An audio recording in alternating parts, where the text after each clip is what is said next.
Welcome everyone to the January 2024 North Bay Electric Auto Association meeting.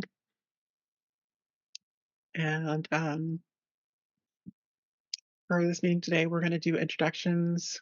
We're going to go over a little bit of chapter business, talk about any EV events and offers, then EV news, and then also it's because of last year we just agreed to work on um, a a monthly project video or an article. We'll discuss that, and then we'll have our presentation.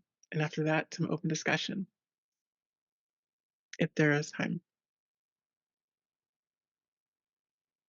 Okay, so first of all, I want to thank Platinum Chevrolet for hosting our meeting. Let's give them a little round of applause or appreciation. Wish they were here. Oh, they're not here. When they come in. We'll thank them when they come in. They were looking at the parking lot with a lot of rain and nobody wanting to come to a car dealership. Yeah. Okay, so let's do some introductions. Who are you and what convinced you to drive electric, whether you have an electric car now or will have one in the future? I'll start. My name is Cecilia Sullivan. I'm president of North Bay Electric Auto Association. I was going to drive an electric car because of climate change. And also electric cars are just, they smell better. At least from the outside. All right, and I'll do our online folks. Russ. I'm Russ Wigglesworth. I'm in Petaluma. My electric car is a Soul EV that I bought in 2021. And why I bought it. I was always destined to drive electric. I just couldn't stay away.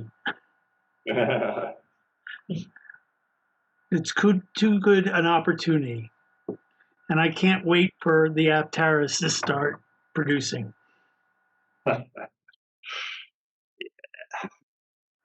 So, how about Ellen? Yeah. Hi, everyone. I'm Ellen. I'm in Santa Rosa. Why I drive electric? It's a great question. I think it originally started when I was in high school and I was learning how to drive. I would ride my bike everywhere pretty much, but as I was learning to drive, I just couldn't really bear the thought of my needs or wants for transportation impacting, negatively impacting the climate with fossil fuels. So I begged my parents to get an electric car. But back then, that was in like 2008, 2009. There weren't many options that were affordable or had much range. So that's when my dad and I, found our truck and started that process. And yeah, since then we've had a Nissan Leaf, at least 2 Nissan Leafs, and then I bought a used Chevy Bolt. So that's where it all started for me. I'll pass it on to Caleb.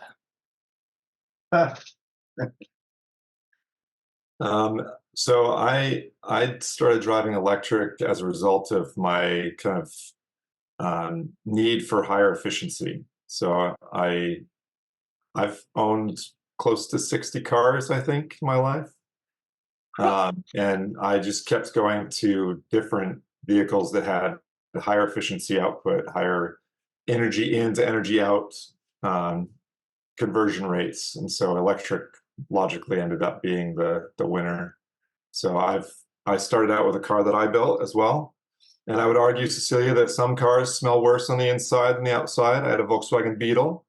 Ironically, they put the fuel in the front and ran it through the cabin to get to the engine. So it smells pretty bad in those. So that was my first car that I converted to electric. And then I've driven a Leaf, I had a Leaf for a while, and a BMW i3, and now I have a Volkswagen ID4. And yeah, I would never go back. This is taking. And I have to add in that when I met Caleb, I think he was 30 years old. And he blew away my wife when he said, yeah, I've only owned 35 cars. Now, you got to figure that he wasn't owning a car as a 14-year-old. So owned 2 cars a year. Yeah, I went through them quite fast. All right, David Harris. Yes, well, yes, efficiency has always been my interest, and at the time the Nissan Leaf came out, our daughter was about 3 years old, and we went down to the auto show in San Francisco, and they were shooting videos of prospective customers. So I held her as she gave an endorsement of driving electric at 3 years old. Now she's 19 and learning to drive our Leaf, a 2020 Leaf. Doesn't have her license yet. Okay. I guess Woody Hastings. Good morning, all. Woody Hastings here, based in Sebastopol. I think, from a very early time, studying geology when I was even starting out as a kid, collecting rocks and fossils and stuff, learning about petroleum and coal and all that, and learning that it's finite fuels. And then when I landed in LA, SoCal in 1979 in the second oil crisis, I remember standing on a street corner looking at 2 or 3 gas stations on each corner with lines of cars around the block. And I thought, this ain't going to last. And then as the climate realities, has emerged, just the imperative of getting away from fossil fuels altogether is ever more urgent. So I've been driving I really want to get into a full EV. I was still driving a 2013 Chevy Volt with a V as in Victor. And anyway, yeah, so one of these years soon, hope to get an EV. Who hasn't gone? How about Gary? Has Gary gone? Hello.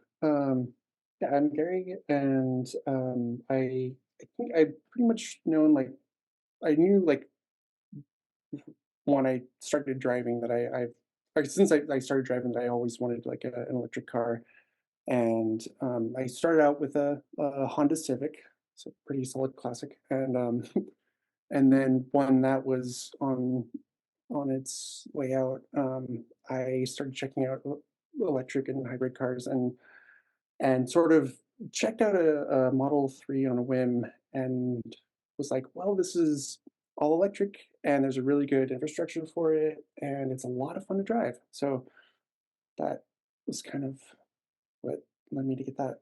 But yeah, the environmental aspect was a key factor in getting one for me. All right, Oh, and Jay. then I guess Lawrence or Dom. I think we're in the room now. Maybe I think we Lawrence, if you're still up, right? What about Dave? Or Dave's here. Dave. Let's start with Lawrence, I guess, since I called you first. Sure. Let's hope I don't lose signal again or whatever and get cut off. Having some technical issues this morning. Gosh. I came at electric vehicles, I think, from an environmental perspective and also engineering curiosity. Years ago, I got roped into driving a wheeled electric kayak in a parade of electric vehicles and almost ended up under another one when the brakes went out. My girlfriend had a Prius, a Volt, and then a Bolt. And so I've been driving those quite a bit over the last 10 years and excited about the developments. But I see that electric vehicles are really a great way of us getting through the climate crisis, especially as we adopt bi-directional charging so we can get fossil fuels off the grid and use our EVs as grid storage, charge during the day to use up all that otherwise what do you call it, curtailed renewable energy. And then in the evenings, instead of firing up gas peaker plants, putting that power back into our homes and the grid from our EVs. So I'm looking forward to some reasonably priced bidirectional chargers being on the market and utilities coordinating with them, et cetera. Dave A. Hi, everybody. I'm Dave. I'm in Sebastopol. I drive an EV because they're fun, they're clean, and they're calming, I find.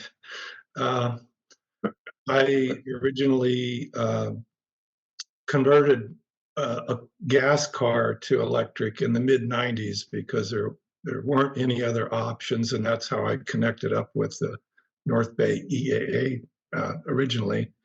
I currently, my wife and I currently drive a Kia EV6 that we bought in May of last year, and we kind of fight over who gets to drive it the most. I joined today's meeting because I'm curious about the topic. I'm still on the emailing list for many, many years, and I'm just interested in what local dealerships' perspective is on the rollout of EVs going forward. Right, I mean, now we're in the room. Okay. I'll start off. I'm Zurich Glazer. And by the way, our email list has 130 people who still subscribe to the email list, even though we don't get that number in the meeting. And the furthest one away is in London, England. Caleb, who's joining us, is in Southern California. So we get people from many different places. I have a stack of books at home to convert a car to an EV, which I never did. And then we moved to Spain. We came back. We needed to buy a car, and I've been interested in EVs because of the environment. And we went to a grocery store, and people were showing their EVs. And then Stanford was showing EVs, and we went out and got our first EV in 1998, a production Honda, a Honda EV Plus, which we loved until Honda insisted they had to have it back so that they could make it into a ball of metal. And we went for 6 years without an electric car. And then when the first production car came available again, well, actually pre-production that others are waiting for, the Aptera, I put my deposit on the Aptera, it didn't show up. But then I went down and I ordered within a half an hour after they were listed, my Nissan Leaf without ever seeing one. Ugly cars. Ugly cars. But I've been driving EVs ever since, and we drive 2 EVs at this point. We don't need gasoline anymore. And I'm sorry about the airplane. You want to go around the room? Hi, I'm Mike Newell. Hi, Dave. It's good to see you again. Dave and I used to work together. Dave's lucky enough to be retired, but so I got into EVs really from a financial standpoint. So I got solar back in the kind of mid 2000s, and at the time they really said only get a sized system to do your house. And I had to convince the person that I wanted to get more solar because someday there would be an electric car. And finally that day came in 2011 when I got my Leaf, and then just really got into it from economics. I just didn't want to buy gasoline, and of course been part of the club ever since, and just really have embraced the kind of anything that's uses electric vehicles. So anyway, that's why the donuts show up. Yeah, right. That's right. It's more economical to buy donuts than buy gas, even on my rented cars when I tour the East Coast.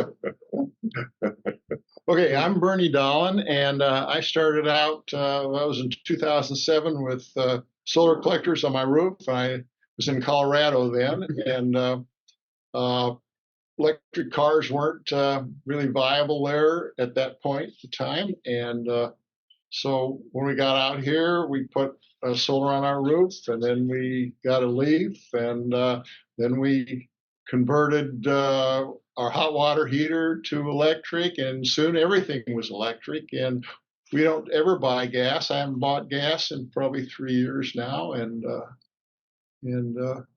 like That's because you're not flying planes anymore. Well, that's true. So anyway, I've loved it. I'm Dave from Fairfield. I was in the Air Force for about 5.5 years, and I think one of the models was something like "hurry up and wait." And Yes. you're always standing in line somewhere. So I think one of the key reasons I have had various electrics off and on is because I don't like going to gas stations and standing in line. So I also I like the fact that I like trying to reduce the cost, and it was a lot cheaper doing it electric wise versus gasoline. The maintenance and repair, I played with a lot of cars over the years and had my time laying underneath them. So when I had my 2013 Leaf, I sort of had to go to the dealers and say, hey, it tells me that I'm supposed to come in, and they go, well, it doesn't have any miles on it. And I go, well, I don't know. They just said come in and do something. So in the 3 years I had it, I don't think we ever did anything. They had one update that they had to do, but basically nothing. And after 3 years, you sort of forget, routine maintenance that you used to do for your whole life. Now you're not doing them anymore. You sort of forget about those kind of things, and that can be a problem if it's something important. But anyway, so I don't know.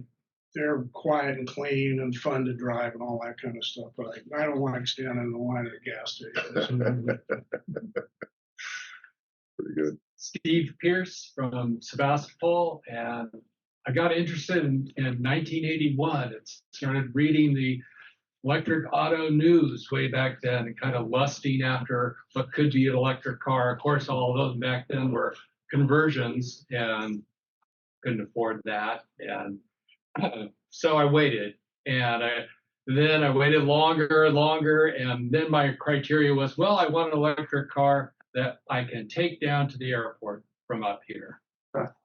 And waited for that, and finally gave up on that idea and bought an electric Leaf. I wanted to go down to the airport without having to charge on the way there, and got the electric Leaf and been very happy with it. We kind of view it as a Sonoma County car. We occasionally take it down to the city, and you charge on the way down, you charge on the way back. Now, my daughter, we helped her out, got an electric Leaf that has 225-mile range, so we use that. It's a North Bay car. Yeah. It's everything car. Yeah. Yeah, Janusz Manning, Sebastopol. I think I owned only 3 cars in my life. And my current car is 14 years old. I grew up in Amsterdam, and I didn't have a driver's license until I came to this country, which was like in my late 20s. And when I went in graduate school, I bought a car that was like a reject of a reject. It was very old. And I'm not really interested in cars. Although my present car I thought it would be 17 miles a gallon, but it turned out like 62, so it's on the inside. And at this moment, it's probably getting older, and my next car will certainly be electric. But I'm mostly interested in the policy aspect of electric cars and I don't think Americans will ever give up on using their car as their main way of transportation. I've given up on that. I love to bicycle myself and things like that. And I think we can do a little bit better in the country, but on the whole, I think we're so stuck in the routine of driving around conveniently in a car. So my hope is that everybody will have an electric car in the next 15 years. Hi, my name is Brad Morrison. I drive a 2004 Honda Civic Hybrid with about 187,000 or so miles on it. I've had it since 2007, and my next car is, of course, going to be an electric. I don't know if it's going to be an electric truck that I would maybe rent out on Turo, or if it's just going to be the most efficient, lowest cost car I can get as an EV. But that's the plan. I'll be last. You say you'll be last? I'll be last. I'm gonna take up the rest. Okay. My name is John. Ellen and I are co-sponsors of our truck Val. So that and you know why the why of it is so many factors.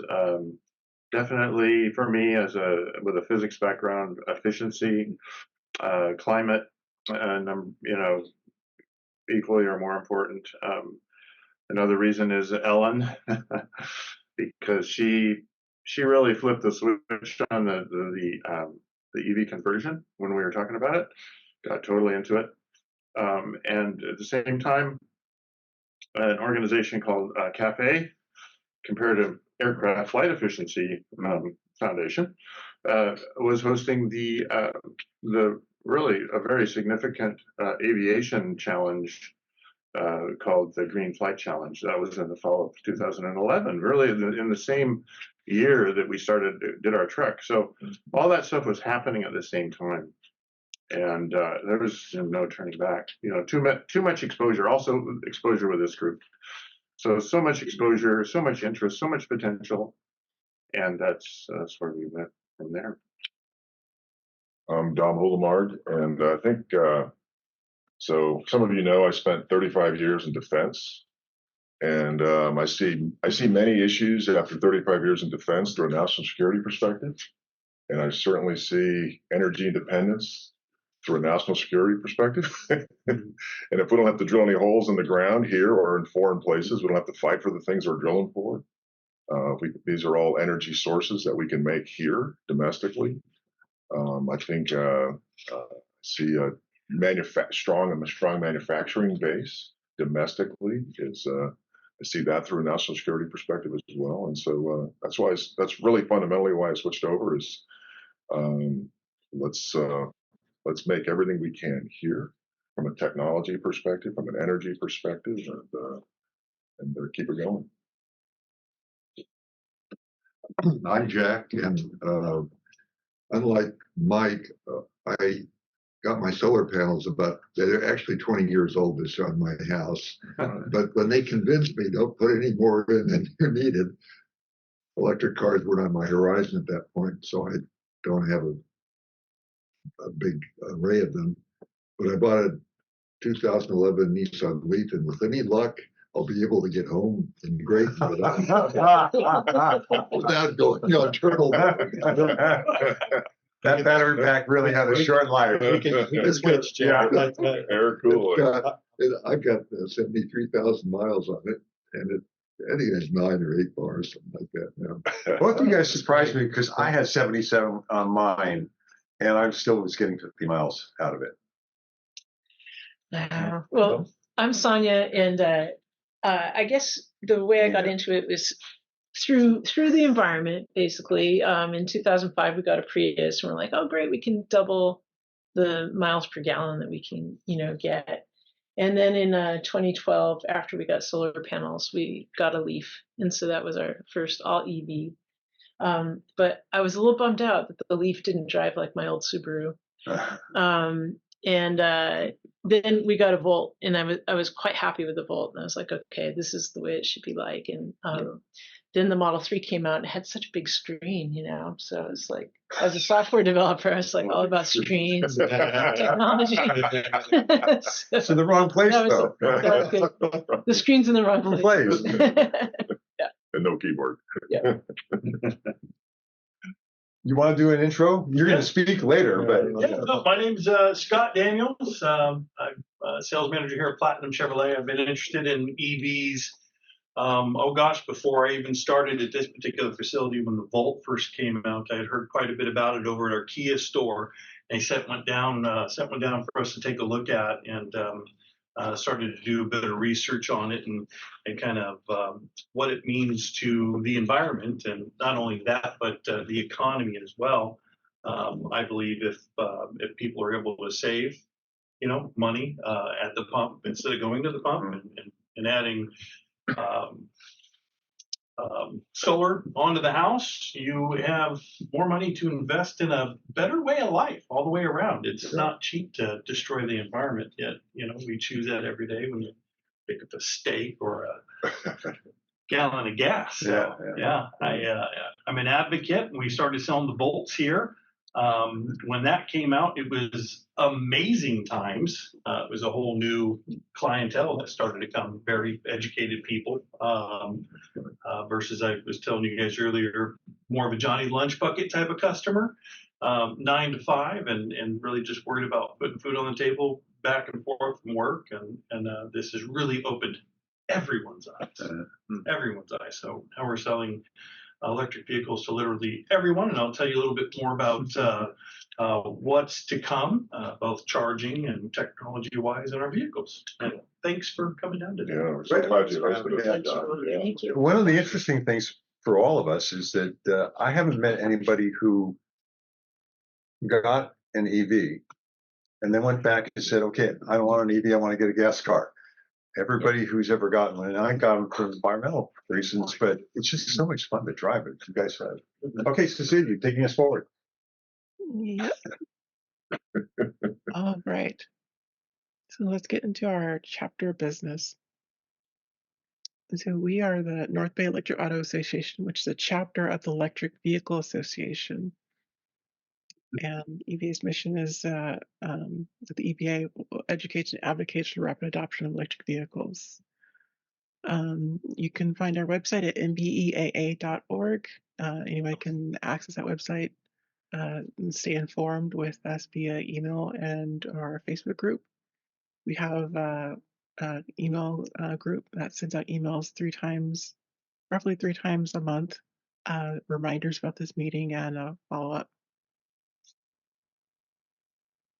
All our meetings are recorded, so you can find them on YouTube. And we also have our meeting slide deck available through our website. Okay. So there is a group I mentioned before that you can sign up for getting notifications about our club meetings. We also have a discussion group, and you can find that on our website. And for news, if you have come across some news that you think is interesting that you'd like to see in a future meeting, you can send it over to news@nbea.org. Will you, in the next month, modify the email addresses for discussion club and whatever else? Since you've done a fantastic job migrating everything else at this point. Can we get? There's a reason we get. I think that for people reaching out to group it or to for news things where it's not something that's supposed to go back to them or be related to them. I think it makes sense for that for discussion group. I think it should go directly to the group, but I will be adding more email addresses for. Well, that's what I mean. Just the forwarding address, make it easier. So we're branded with NBEAA.org.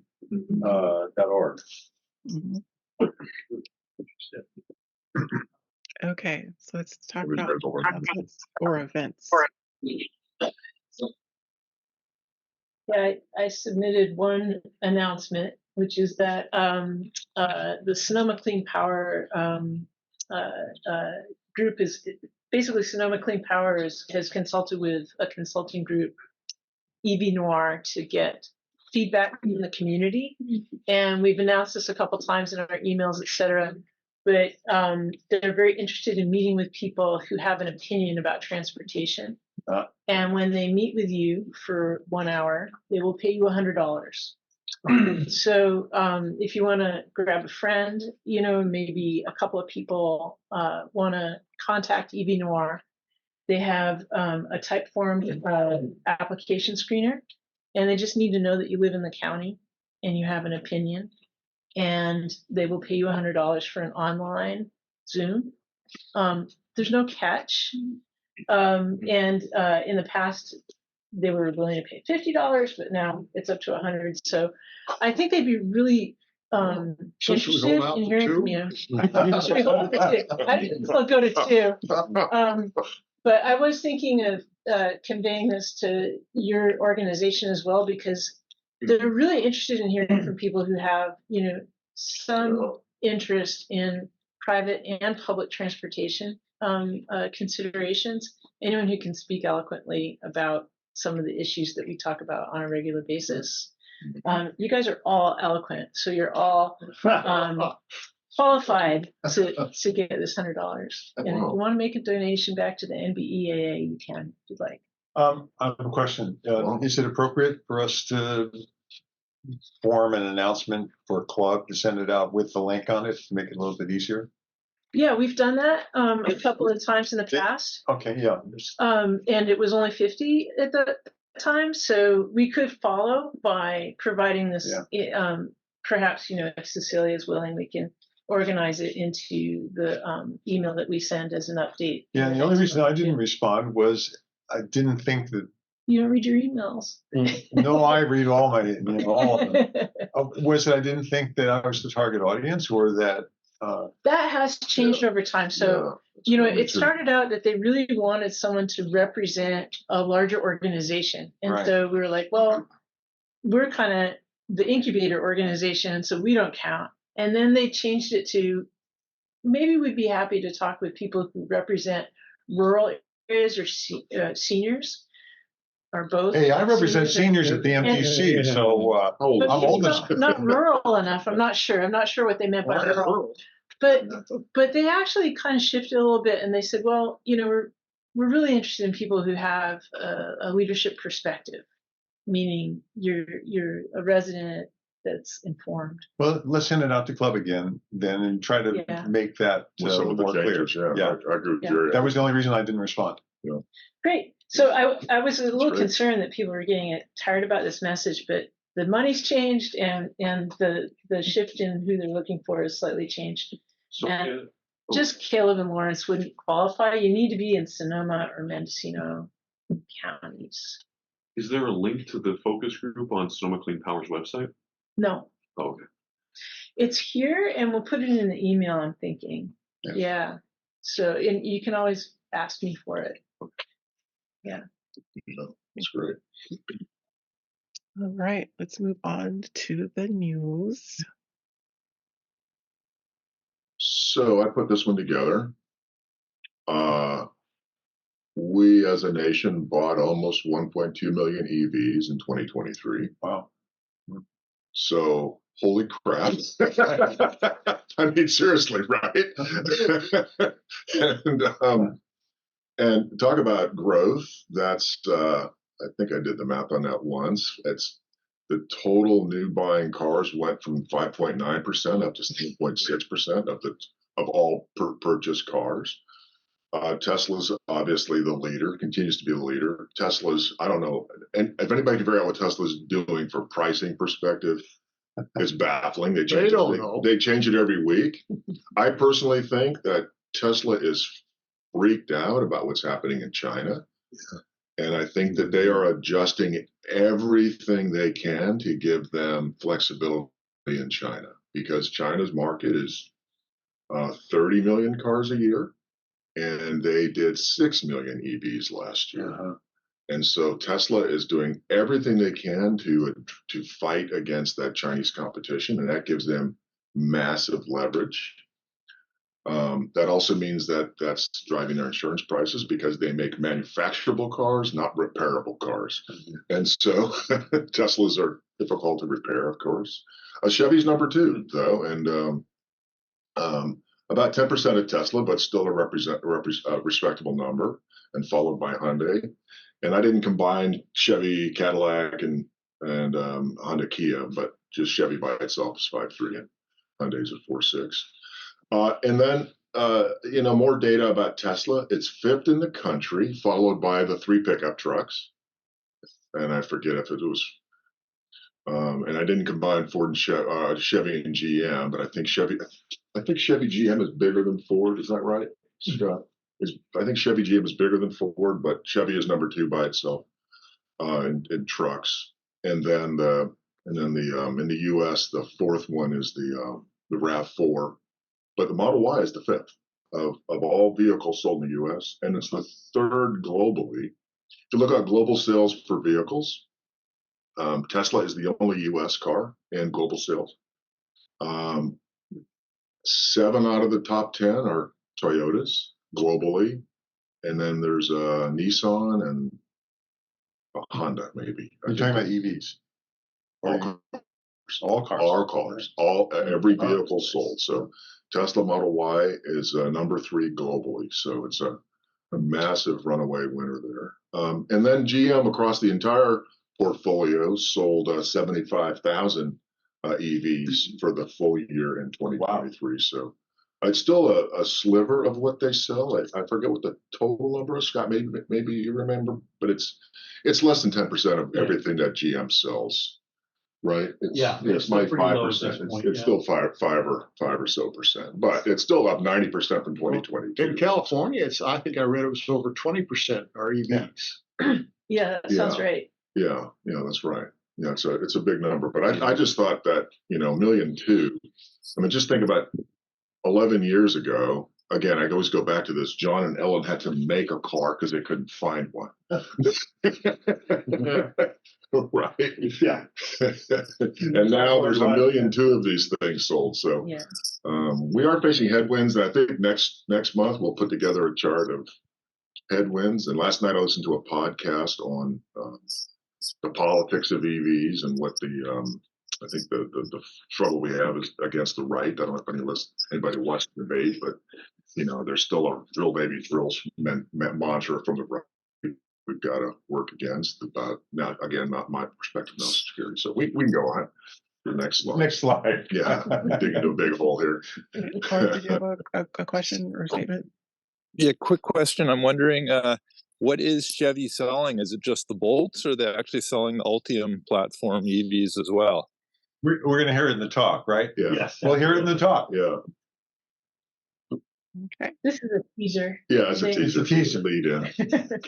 And we'll hear this in the talk too. So GM did pause production of the Blazer. There's been some software issues. I don't know if that is resumed or not, Scott. Maybe you'll talk about that. Yes, I will. Okay, we can go on to the next one next. I would like to get to Scott's talk by about 11, just so we can. He'll cover this one. Okay, great. This is my slide. And there's a lot of cool information here, so I'm going to try to zoom through it. But basically, the article is about the recent release of the J3400 technical information report by SAE International, which is quite exciting. So over about the past 6 months, SAE's been working to standardize the Tesla NACS connector, and they successfully completed this and released the report in December on the 19th, 2023. And as we all know, when Tesla released the NACS specification in November of 22, then this past year, many car companies have been announcing that they'll be adopting the NACS for their EVs in years to come.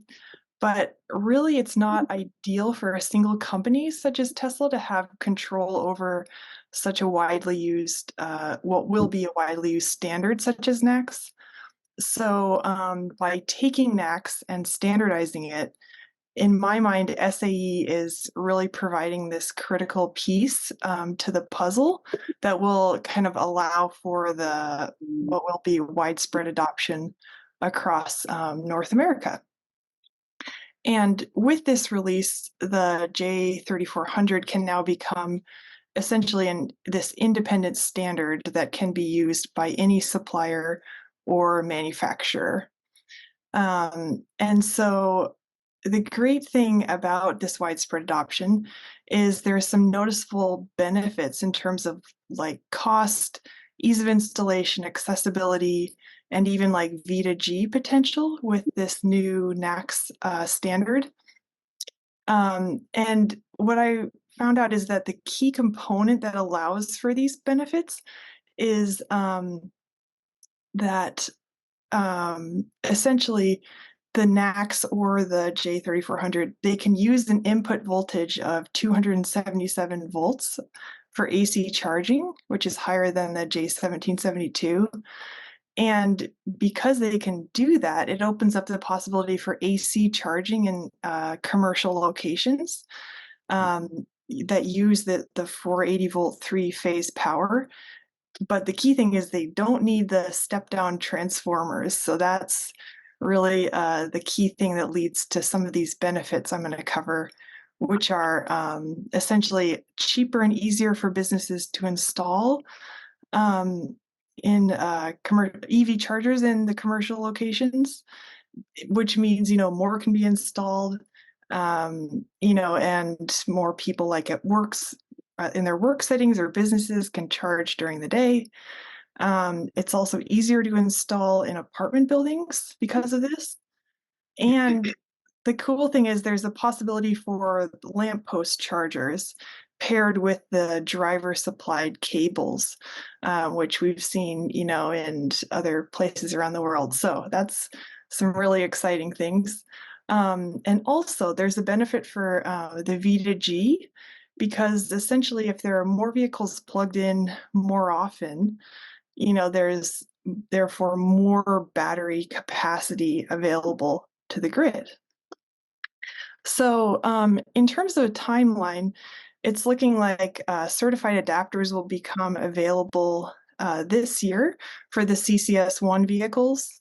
And then EV companies and charging companies plan to adopt the J3400 connector as early as 2025. So I'm kind of curious if the CCS will be phased out entirely, and then what happens to these older CCS CHAdeMO J1772 vehicles and charging stations.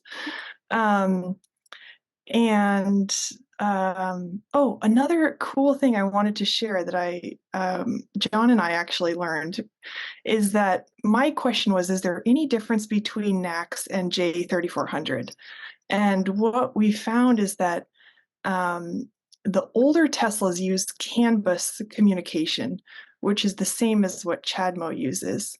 But the more recent NACS and J3400 use PLC, which is power line communication, which is also what CCS uses. So anyway, I thought this was really interesting. But basically, overall, from what I could find, the newer NACS and the J3400 are exactly the same. It's just this standardization that has happened. So I know that was a lot of information, but I'm excited about this, and thank you, Cecilia, for sharing the article. And Kia owners got an announcement in the mail telling us that in 2024 we could plug into Tesla stations, and they'll make the adapter available to us in 2020 this year. Awesome! Wow, that's great. I know. I just realized this year. Yeah. I've already done that once. There are 2 stations in California, 2 Tesla supercharger stations, one in Placerville and one in Scotts Valley near Santa Cruz.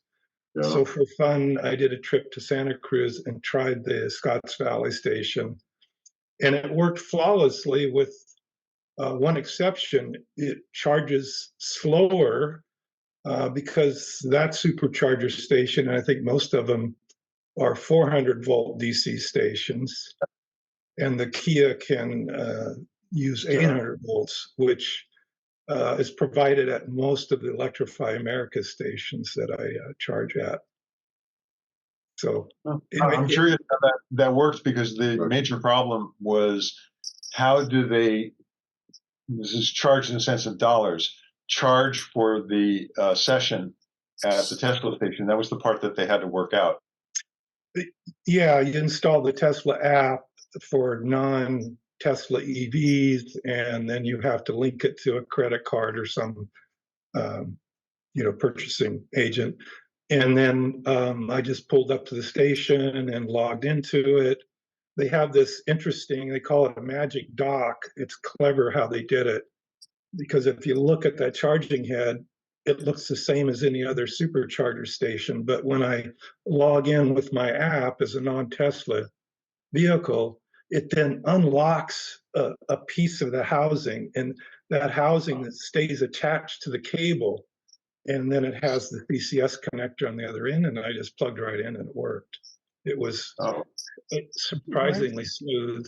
There are very few others in California. They're rolling out a lot of those conversions in other states, but for some reason California is lagging. Anyway, it worked fine.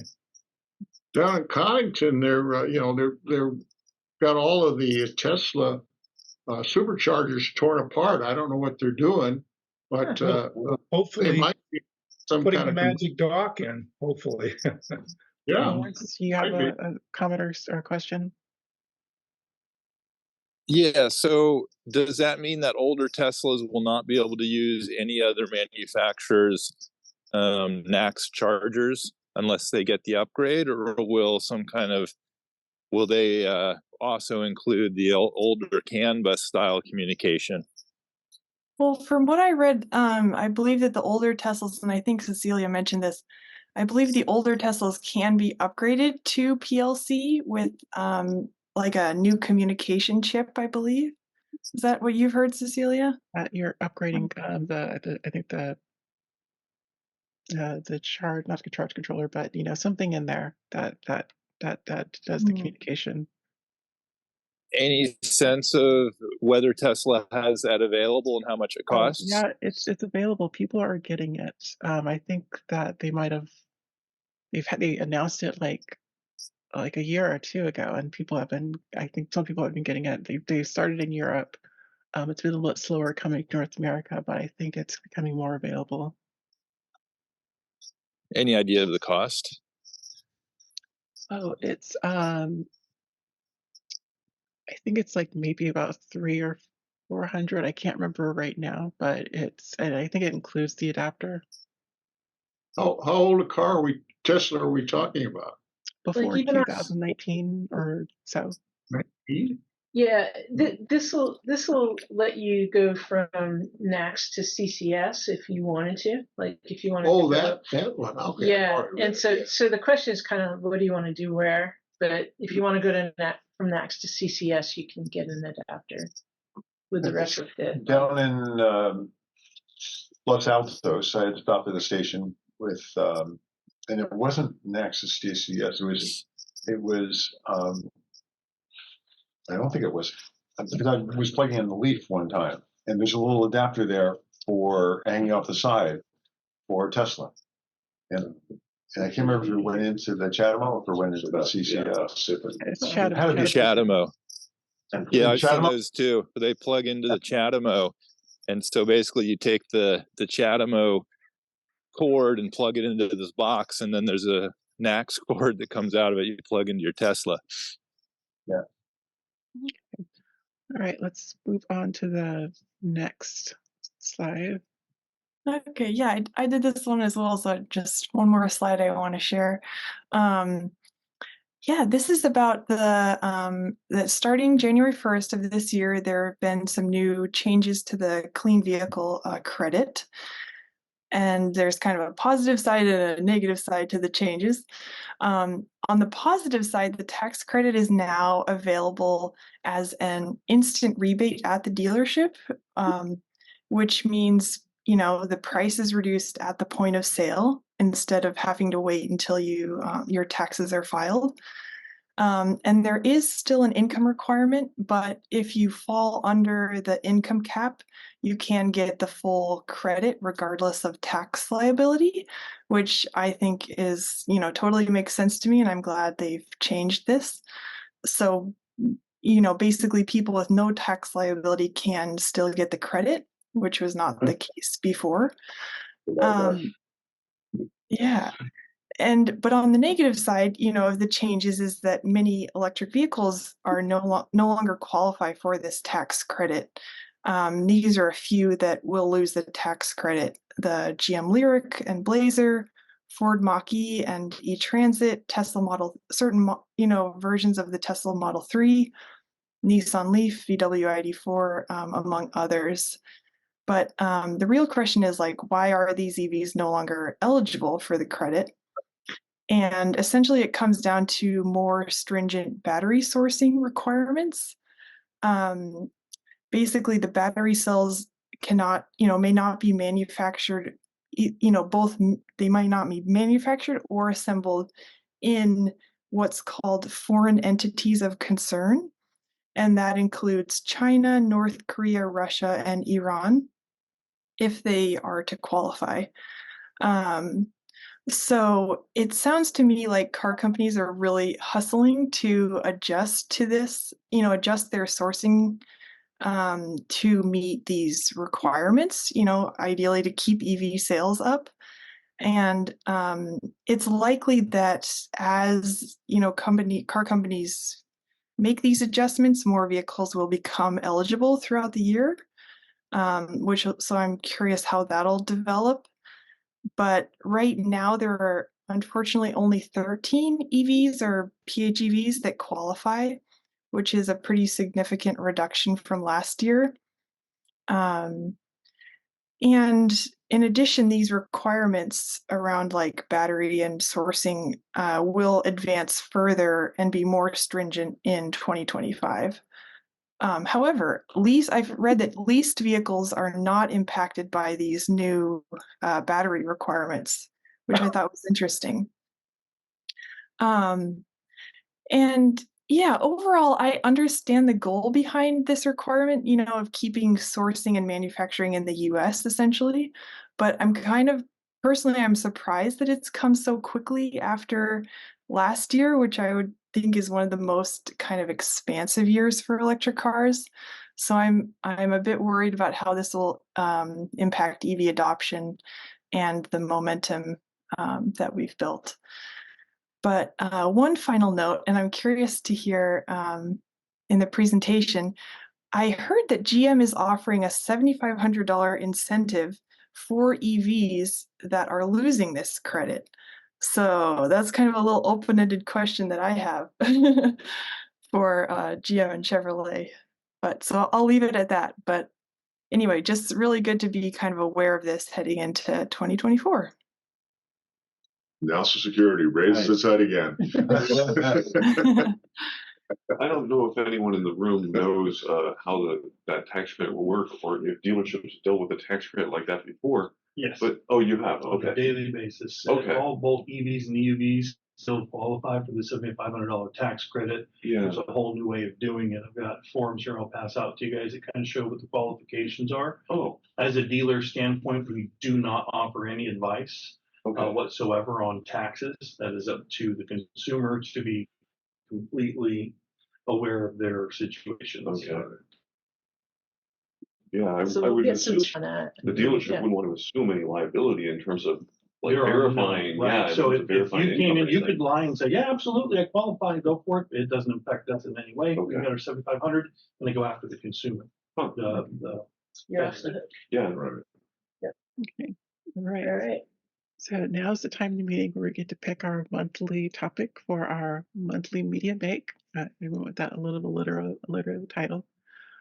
So we'll produce a video or article based around this topic, and we'll pick a team of volunteers. Do we have any suggestions for a topic to cover this month? I have a suggestion based on our experience in the session we had at Snow McLean Power. I think that most people who don't have EVs care about charging. And so the topic ought to be how to charge, where to charge. I don't know if we get that. We can probably get that down to 5 to 10 minutes. And I'd be happy to do some work on that. Have we got others who are going to volunteer this month to do that? And some charging best practices. Well, it's even less than that. I mean, people, the whole concept of charging, they read the literature and it goes, oh, you got to stay there for 2 hours or whatever. There's no place to charge. Right. I have one cousin that says, my place is 10 hours away from my home here in Florida, and there's no way I could ever get there. there's no place to plug in.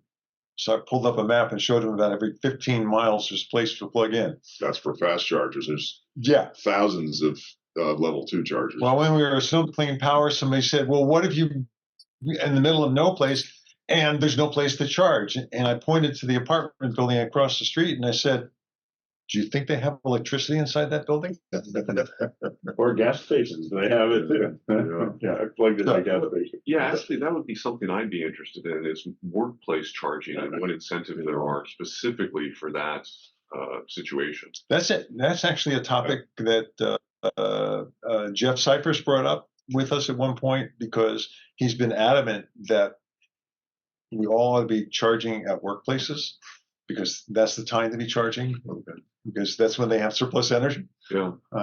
In fact, he only turns his charge stations on at his facility when the green percentage of energy gets to a certain level, then all of the cars in the parking lot start charging. So who else would like to work on that with me? The whole idea of this was if we're going to start doing videos during our meeting, we would assign some small group saying, okay, you've said you're going to do a video in the next month. You're going to put 5 to 10 minutes together.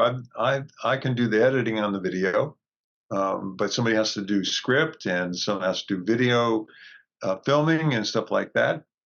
Who else is interested? And if there's only one person, we're not going to do it.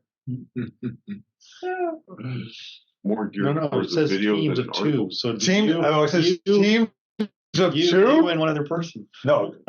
I thought Brad volunteered. Well, more geared towards a video than an article, because I see both on the screen. Yeah, either way, I think it's fine. You can work with me on it? I've got a lot of other stuff going on in my life right now, but yeah, actually, I could try an article. Well, Jerry, this is David Harris. Our 2020 Leaf, those adapters that come with the car have the 220 plug. So you've got, it's easy to show, look, you pull this out of your trunk and you plug it into 110. Or if you've got a dryer outlet, you put this thing on it and you plug it into that. Yeah, no, David, I know part of the content. The only way that I charge the EV60, since I have 2 EVs, I have the free charge cable I got from Nissan for the Leaf that I have, and I charge EV6 using the free cable at 7.8 kilowatts. Right. Charging happens. Charging happens. Well, there's going to be a problem if we don't get volunteers. So that was the problem that SAE was having as well, asking for articles. Nobody wrote an article. And so the idea was, well, we could do short videos, but we've got to get a volunteer or a couple of volunteers a month saying, I'm going to do that video. Well, you should start simple, it seems to me, and like an interview with somebody who has something to say or with your show, rather than a video that has like all kind of parts. I'm just looking for somebody else to work on it with me. And so we have a different topic. Gary, I'll shoot video. You'll shoot video? Okay. I'll shoot video of a Nissan Leaf. Yeah. Right. All limited. It's got to be limited. Okay, I'm good. interested in working on an article. I can contribute a little bit too. Okay, good. Oh, there's 4. There you go. All right, we have a commitment. We'll have to get together and figure out what the outline for the script is, and then put the material together. Awesome. Okay, good. Start. All right. Thanks, everybody.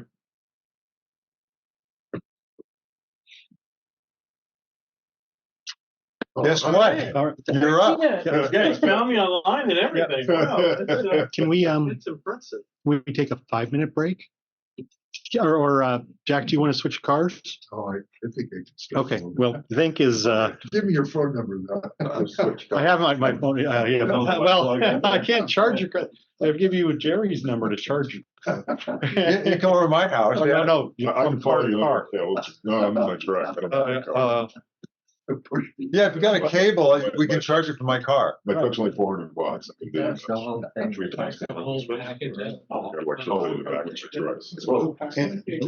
Scott, I'm going to zoom in. I'm going to zoom in on you and see if you find a place to sit where I can zoom in. You got it. Yeah.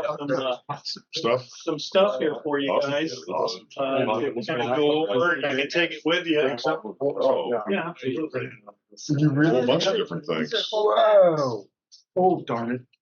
What? Bernie, What do you need? Oh, a whole bunch of packages. Bernie, behind you.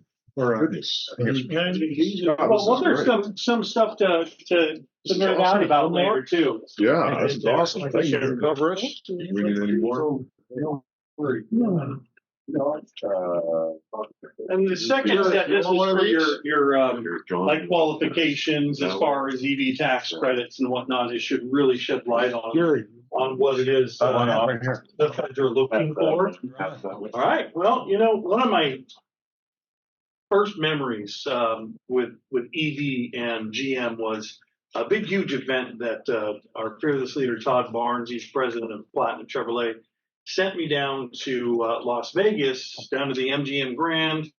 We go down to the very sub levels of the building that I didn't know existed, and it is massive. And it's a big, huge thing that GM put on, and this is in 2016, I believe. And as we get down there, they pocket check everyone. You hand over your phones and all your electronic devices, no sharing information kind of a thing. Hush, hush. So, we walk in there and they show a huge product line. And at the very end, they really made a special focus on their EV technology. And one of the things that they said to me really stuck with me. And they said, we don't plan on being a fast follower. We want to be the industry leader. And at times it might not look that way, but we're not putting things out that aren't ready. And then they put out the Blazer. But I guess everybody stubs their toe every now and again, right? So something that they are working on, we've had 2 of those Blazer EVs come in with that exact problem. One of them was bought back immediately by GM. GM said, you have all the rights. You'd like us to buy it back from you and make it right. Not a problem. If you want to hold tight while we get this figured out, also not a problem. So one customer opted to swap out and wait till they figure it out. And the customer said, well, if you can fix it, do it. And they did.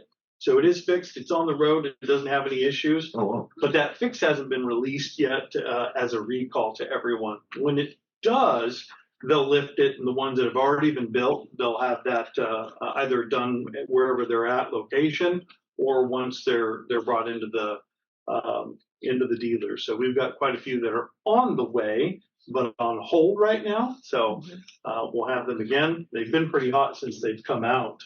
Beautiful car. Yeah, it is an absolutely beautiful car. The Ultium battery is supposed to be a huge game changer. In the materials I gave you, you'll see the Hydrotech fuel cell power cubes. This is using Ultium technology. This is what GM intends to be the future. So Hydrotech, what it is right now you're putting hydrogen in to basically a generator, and it's creating a constant, I believe it was 66 kilowatt draw right into that power cell, so that you can do a continuous drive. And let's say an 18-wheeler from here all the way down to New York on a couple gallons of water. And the only byproduct of that is more water. There was information that they have recently taken down on the commercial application. They do have currently the ability to create the hydrogen on board right now. So they have that. They ripped all the information off of their sites and said, all right, no, we're gonna not talk about that. And they kind of swapped it over to defense. So, question: when you talk about that, what's the energy source that's used to create the hydrogen from on board? Well, right now the hydrogen on board, it's water. Obviously, you use water. Yeah, I understand, but you've got to release it, you need energy to do that. Right, right. And they're using, and they're not technical, or they haven't released anything technical on it. It's just the fact that they have them. We were able to see photos of it. I'm guessing that there's going to be whatever they have available in power with the battery. You know what I mean? You're going to need some in order to create the other, perpetual cycles. What I'm thinking. Yeah. That's what it kind of looked like. The ones that we did get to see were they were using it in a commercial application as an 18-wheeler. They were using it as a huge generator station that they would put on the back of a trailer that could be towed to different job site locations where you can continue to fast charge these different electric vehicles that are on site, which is going to be a big thing when the Silverado EV is out and in full swing. So you can charge on site and not have to leave, every so often, because they're going to be using these as their generators as well. So this is where you're getting your power. You're not going to be using, diesel fossil fuels anymore. It's going to be using a generator that is all electric and hydro fuel cell. So really, all the information that you'll find, and you're welcome to go to their website too. It's Hydrotech. Hydrotech.com, and whatever information they're willing to release, they'll release it little by little to everybody. They just want to keep everybody on the edge, but from my understanding, it is in use. So far into use now that you'll see that there is a new subsidiary of GM, and it's GM Defense. So GM is now basically pitching all your different government offices, defense, and of course the smaller offices. They want to hit the state of California, different counties as well for police and whatnot. But this is going to be huge defense application. They're talking. It's really quiet. Nobody's going to hear it. There's a very low heat signature for anybody watching out there. So these are things that will help them. So you do this in place of what we would call a lithium-ion battery? Mm-hmm. So it's using Ultium battery instead. So you're still all electric. It's kind of like the way the Volt was. Instead of using a gas generator, you're using a hydrogen generator instead. And that particular one that I gave you is the opposite way around. That is, you go to a location and fill up hydrogen for that particular cell there. The process in which it's all done together, like I said, they took that off for whatever reason. So this Silverado that's going to come out, do you anticipate it's going to use this technology? Because they're talking about being range extended. Yes, they do have range extensions, but right now, no. The commercial application or retail application / commercial small business and whatnot, no, that's not going to be. They're really pushing to get the much larger trucks, much larger loads done first. And I'm assuming it's because it's going to need some room. Okay. They're probably going to have to work on technology to scale this down a little bit. Yeah. But for now, it is going to be Ultium platform. They're going to have up to 525-mile range on the Silverado EV that's coming out. So they decided to follow suit with Ford and offer 2 different platforms. Smaller battery range, which I think was 425 or so, up to 525. So it seems that this might be interesting to watch since GM is doing this, and we see companies like ONE exist. We're getting hybrids, but rather than being a fuel-based to electric hybrid, it's electric-based to electric hybrid, taking one set of electric characteristics, which might be larger energy, but not a lot of power, to something else which has a lot of power that you need for driving, but not a lot of energy. Right. And that's, I think it seems to be the fix, right? For anxiety, range anxiety. Range anxiety and having to stop all the time for charging. I think that would really help. But in the meantime, this is something that they're planning a little further down the line. They're working right now with Hyundai and Kia, BMW, a joint venture effort in order to use all the same standardized charging systems. So that that little extender that you're not extender, but the coupler that you got for the EV6 is same thing you'll be getting for the GM products as well. So obviously that's not just Chevy, GM all the way across. There's quite a few. What's the, you keep mentioning, I've heard of a million times, the Ultium platform. What is the key differences or benefits or what? Sure. What is that? Well, Ultium is a different way of setting up the cells, and it's also a different different composition of materials. So I think this is more nickel based rather than ion lithium based. So it's something that's going to be a little more sustainable longer term. I'd say one of the biggest changes is the ability to take individual cells and replace them instead of, oh no, this batch of cells is bad. You need a new battery. I need, $15,000 to replace it. Well, no, this is a fully upgradable battery. In fact, the battery itself has online updates to itself. And it's totally upgradable. If there's something wrong, you pull those individual cells that are bad, or cell packs. So it'll be several little packs, and you can arrange them either way. So you can stack them this way, you can stack them this way. So depending on the vehicle's platform, it really helps out to be able to make it all work and fit. And of course, GM, when you're adding that kind of weight, they want to use it to their advantage, like they did in the Bolt. If you drove a Bolt, that thing stuck to the ground. It drives nice. It's not just the weight; it's where they put that weight. They did that by design. It's a nice flat row, and then it goes up one in the back in order to give you a really low center of gravity. So that was all just amazing engineering all the way around on their part. So I think they showed the world that they're serious about it. They're in it. We've got the new EV Equinox that's right around the corner that's coming out. They plan on swapping really everything that they can over. You'll see the tracks, that beautiful new design. That's going to be EV here in the future. They'll likely get rid of the Bolt in some time.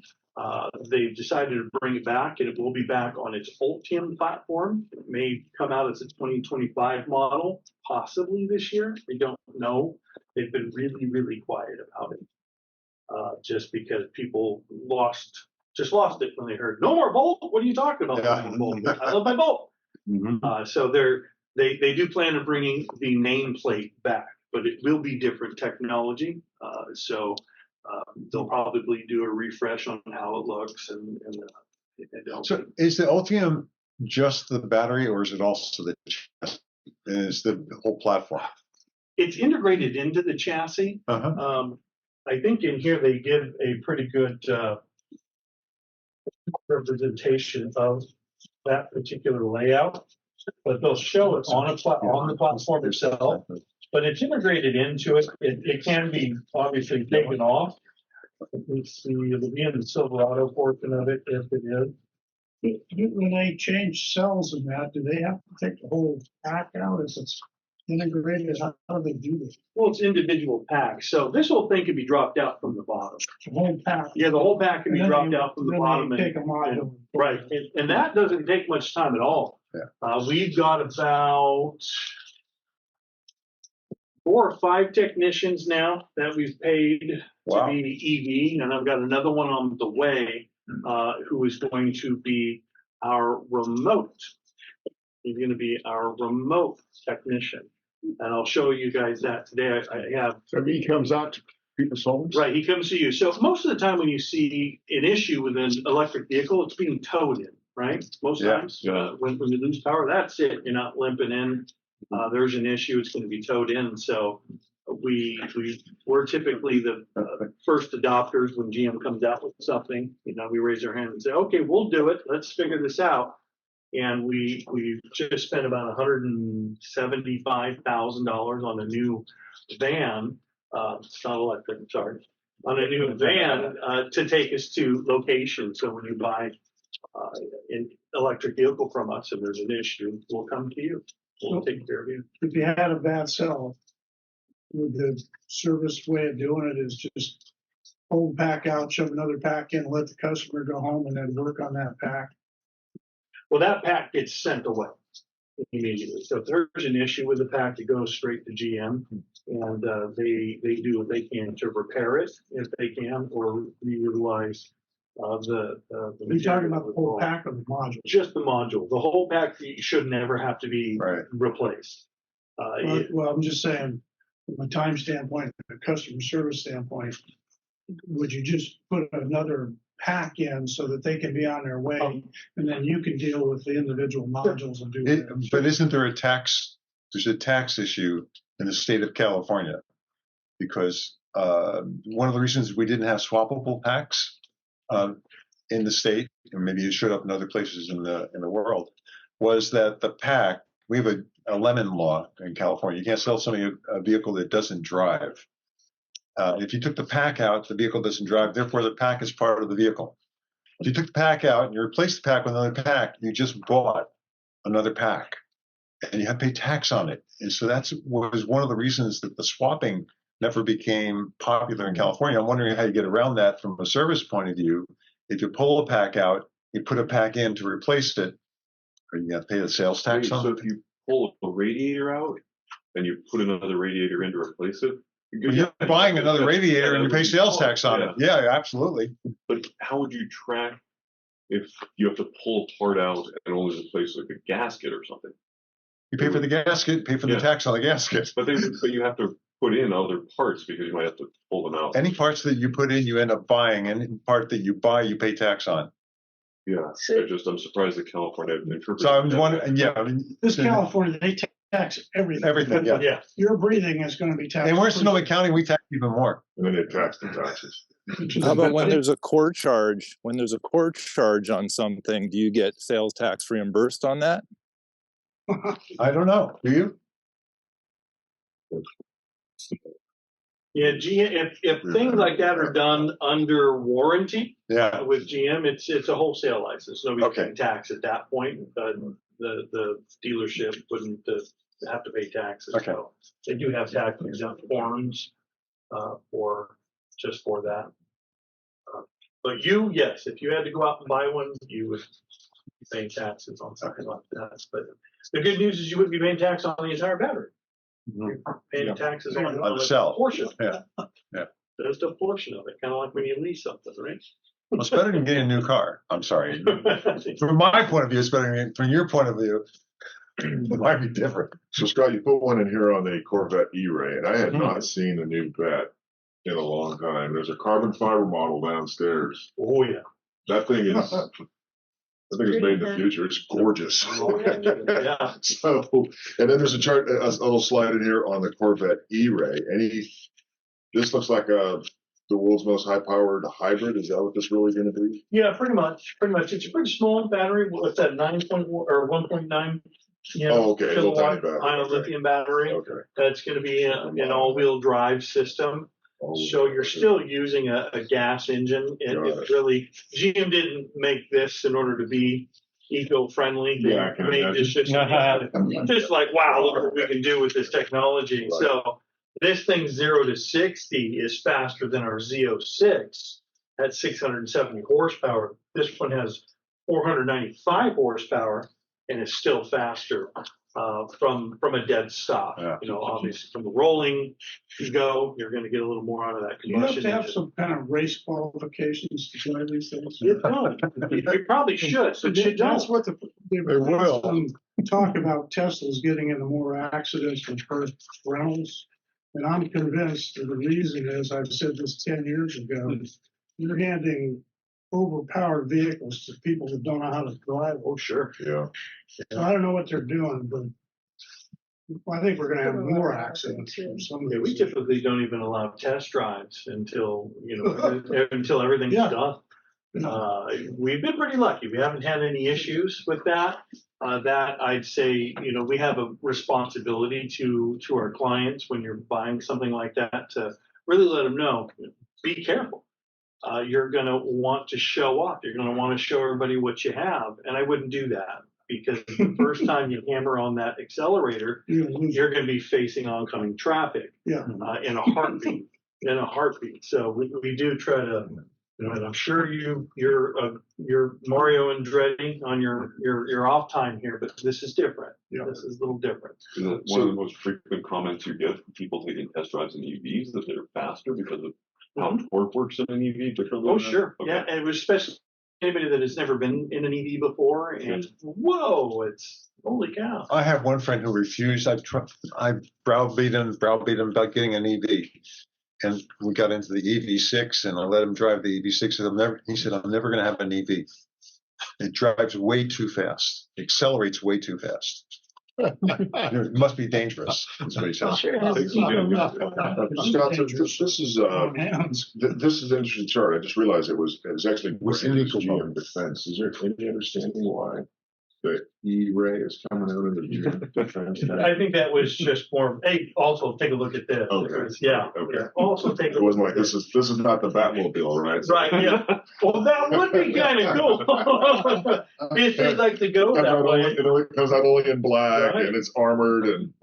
Well, I think the Hummer is what really pushed GM to say, "Hey, this is going to have some real world application here with defense." Yeah, right. And they went for it. The one that looks really open-ended, I don't remember what they called it. It's all brand new, but on this page here, that's actually on our Colorado platform, the ZR2 that we have. And that's going to be a transport. You can get six people in and out of a place with relative ease and quiet, and like you said, low heat signatures. But all this same application that they have for defense is the same application, if you can imagine what they're going to do as far as commercial. So I saw a lot of similarities in them when I was looking at it. Before this didn't exist, the GM Defense, and then this took its place on their little website. So you can actually go directly to this website too, the gmdefense.com, and at any time take a look at what they're doing. So they're not quiet about it. If they come take a look at what we've got going on. You have a question online? Yeah. Yeah, hi. I was wondering if you could talk a little bit about the tax credit and how you see that developing over this next year. Because I did read somewhere, and this might have been incorrect, that GM is offering a $7,500 incentive that for vehicles that are no longer qualifying. I'm just curious if you could talk a little bit to that and how you see kind of this next year developing with like sourcing changes. Sure. As far as that's concerned, GM is offering a $7,500 incentive on the Blazer EUV. That's really the only vehicle that's out there and available right now that would qualify for that. Nothing else has hit the dealerships yet, but anything else coming out that wouldn't have it, I anticipate that, yes, they'll do that as well. Let's see here. The leases, they're using it towards a residual value instead. And or there's a new program called the Right Choice.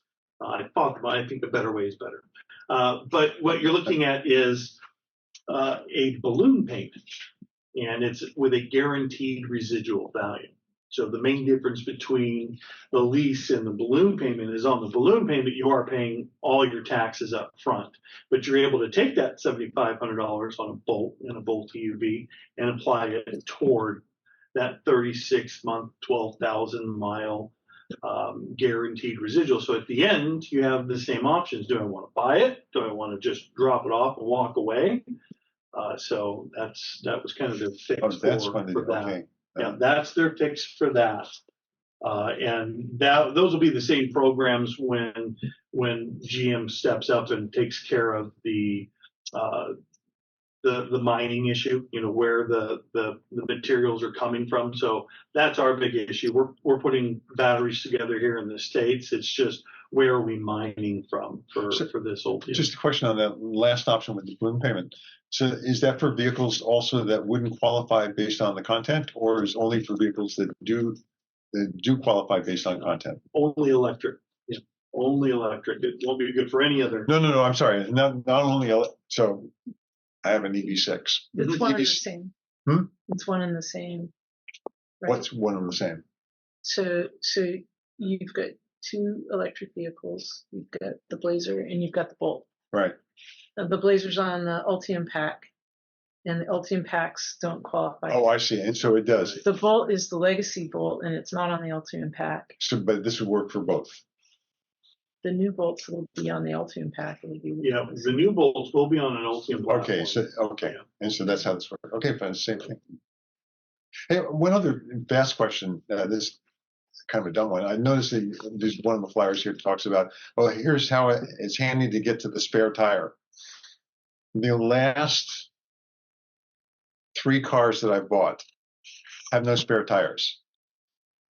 Is that an industry trend? And the reason I told people maybe that was the trend was everybody has a cell phone. No, 2011. Yeah. Between 11 and 12, there was the feds put out stricter guidelines as far as weight, EPA standards, and everybody got together and said, well, what more do you want me to cut off of this vehicle? And so they said, okay, spare tire. So spare tires left, and once a few did it, everybody did it, and they said, well, we're saving money here, so let's, it's going to continue to go that way unless it's a truck or an SUV. Trucks and SUVs are going to be the only ones that come with. In fact, if you look at the Bolt, there isn't even a spot for a spare tire. Right. So it's a no-go. Now it's run flat tires and or your mobility. Those run flat tires ought to become the standard. I had a flat tire on a Leaf, and except for the fact that it sent me a warning, I didn't know I had a flat tire. And then I took it to the tire shop to get a replacement tire, and he said, well, come back in a couple of days. And I said, well, but it's flat. He said, don't worry. Just drive on it. Just keep going. Yeah. The only thing with those is the obstruction has to stay in the tire. Yeah. If it's pulled out, if you have one and you say, oh, no, there's the nail, I pulled it out, your run flats don't work anymore. Yeah. It has to stay in there. Some people are talking about. I've got OCD and I want to. I thought the rolling resistance wasn't quite as good. So the speed limits are a little lower too. Yeah. So say you only have like 225 miles range. I was faced with that decision. It was like, oh, you've got 225 miles range at this point, and if you get a run flat, it goes down. But if you just get like a primacy or something like that, it's still a flat tire, right? I need education. What is this run flat? I had no idea either. I thought you meant run the tire flat, and I'm thinking, no, it functions. If you get a pop tire, you can run the drive on it. Yeah, but tell me about it. What? Like it's got a thicker sidewall. Is it a different tire? There's a couple different ways run flats work. All these cars have that now? No. Why then? The Leaf came with it, and when I got the replacement tires, he said, "Do you want to wait a week for the run flat tire, and it's going to cost you 3 times as much?" And I said, "Okay, give me what you got." Oh, I see. Yeah. If you ask me, I think the non-run flats drive a little nicer. Yeah. Feel a little better. Mm-hmm. Every one of these EVs come out with a low roll resistant. And it is a bit rougher. It's a bit noisier. I've had a couple of clients that said, if I lose a couple miles, of range, I think I'm okay with that because I put the new all-weather Goodyears on it. Man, this thing drives even better. But you actually do lose. On the Leaf, I lost quite a few miles. Yeah, you do lose. I don't know what the exact is. They didn't have that information for me. I've never done it on mine. Yeah. So you were talking about weight requirements that led to the demise of the spare tire. So are there any weight requirements for EVs, and how is this being dealt with?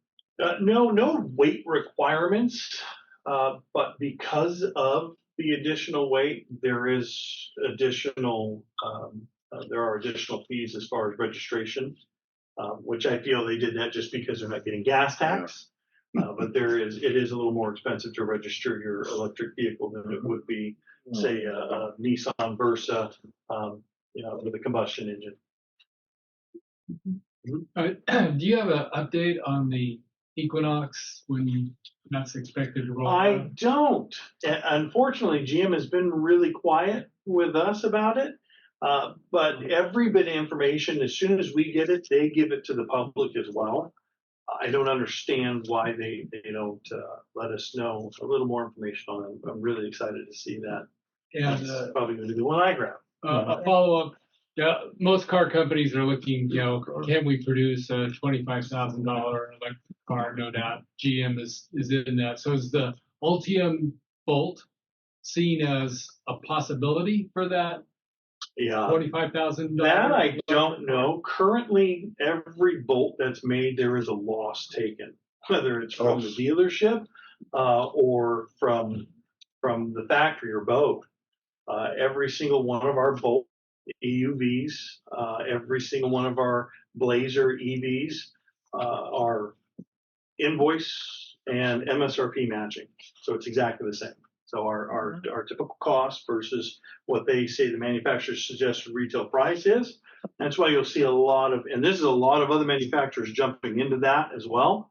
They're trying to keep it as cost effective for consumers as possible to create that excitement over it, but at the detriment of a lot of dealers. Ford just announced it was somewhere around 66% they're cutting. So that means about half of all their dealers don't want to sell them and will not sell them.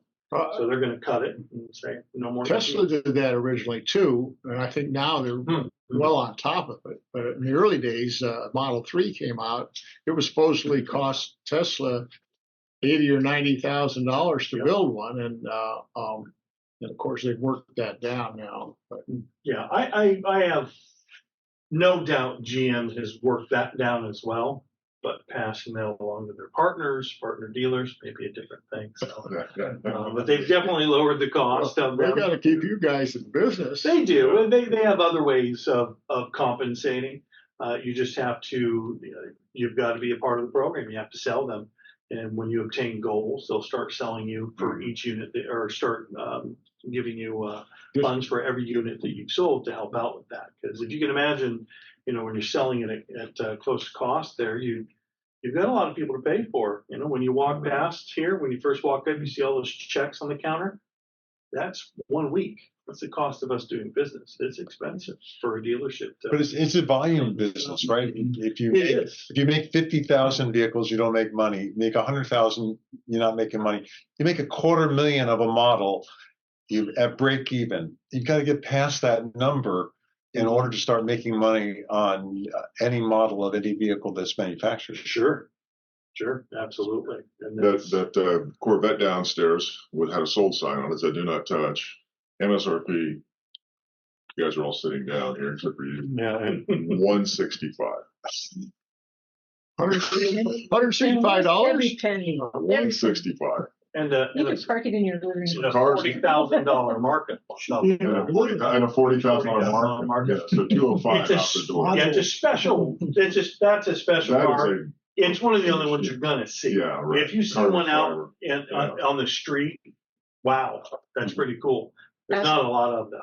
Ask the NBA player for his autograph. Exactly. So stop and ask the actor for the autograph. David has hands up and he wants to buy it. Done.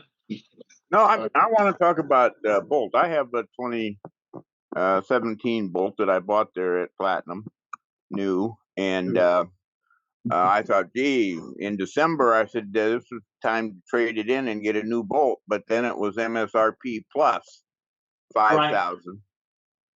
So that's gone away. I mean, is it still viable for me to think about trading in my 2017 Bolt?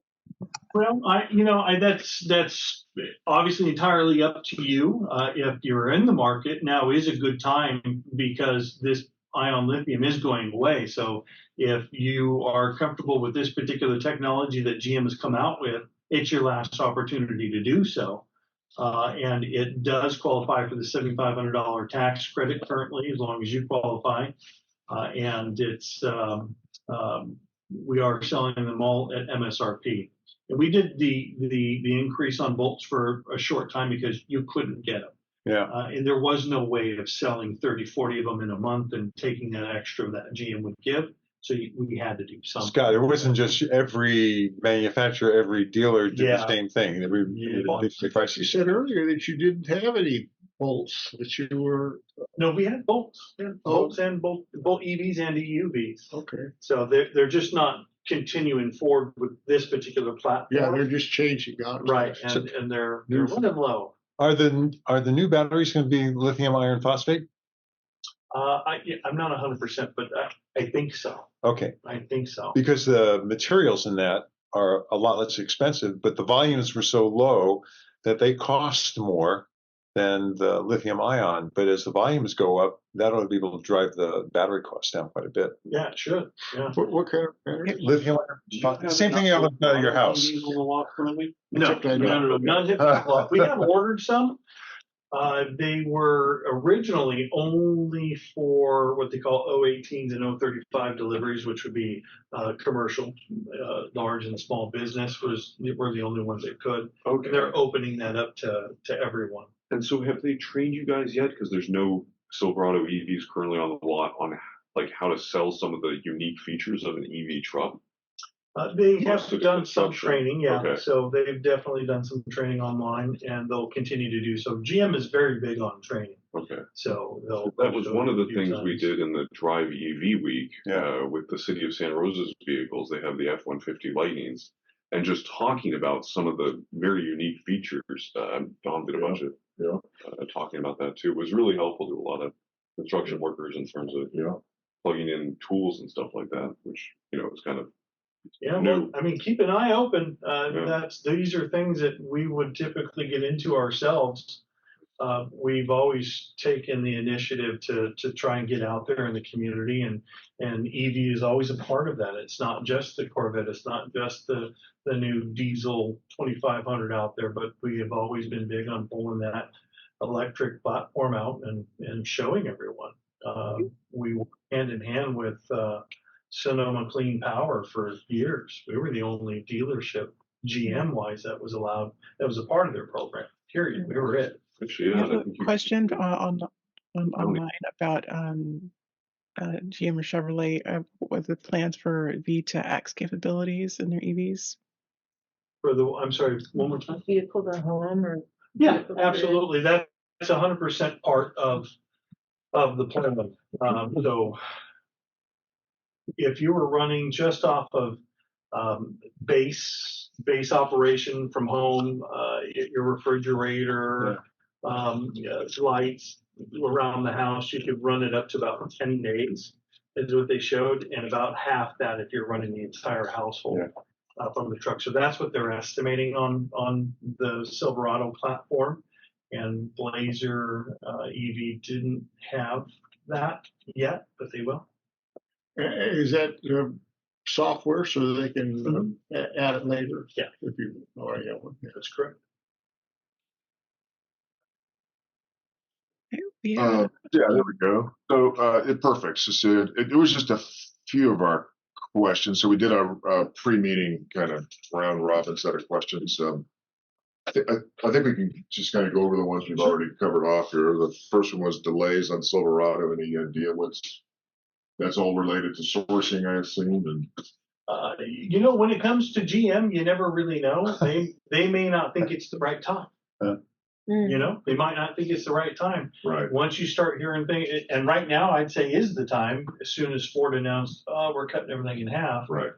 Great. Go. It's time to go. It's time to show go. everybody what we can do. Yeah. If you look at when they announced the Ford Lightning, the day that they announced it, they did that because they released theirs the day that we were announcing ours. They did it on purpose, but it was really neat. I'm sure there was somebody throwing things through an office somewhere high up in Ford on that day when they saw all of all of our numbers and the technology we were using versus theirs. It was, I think we've got a better vehicle.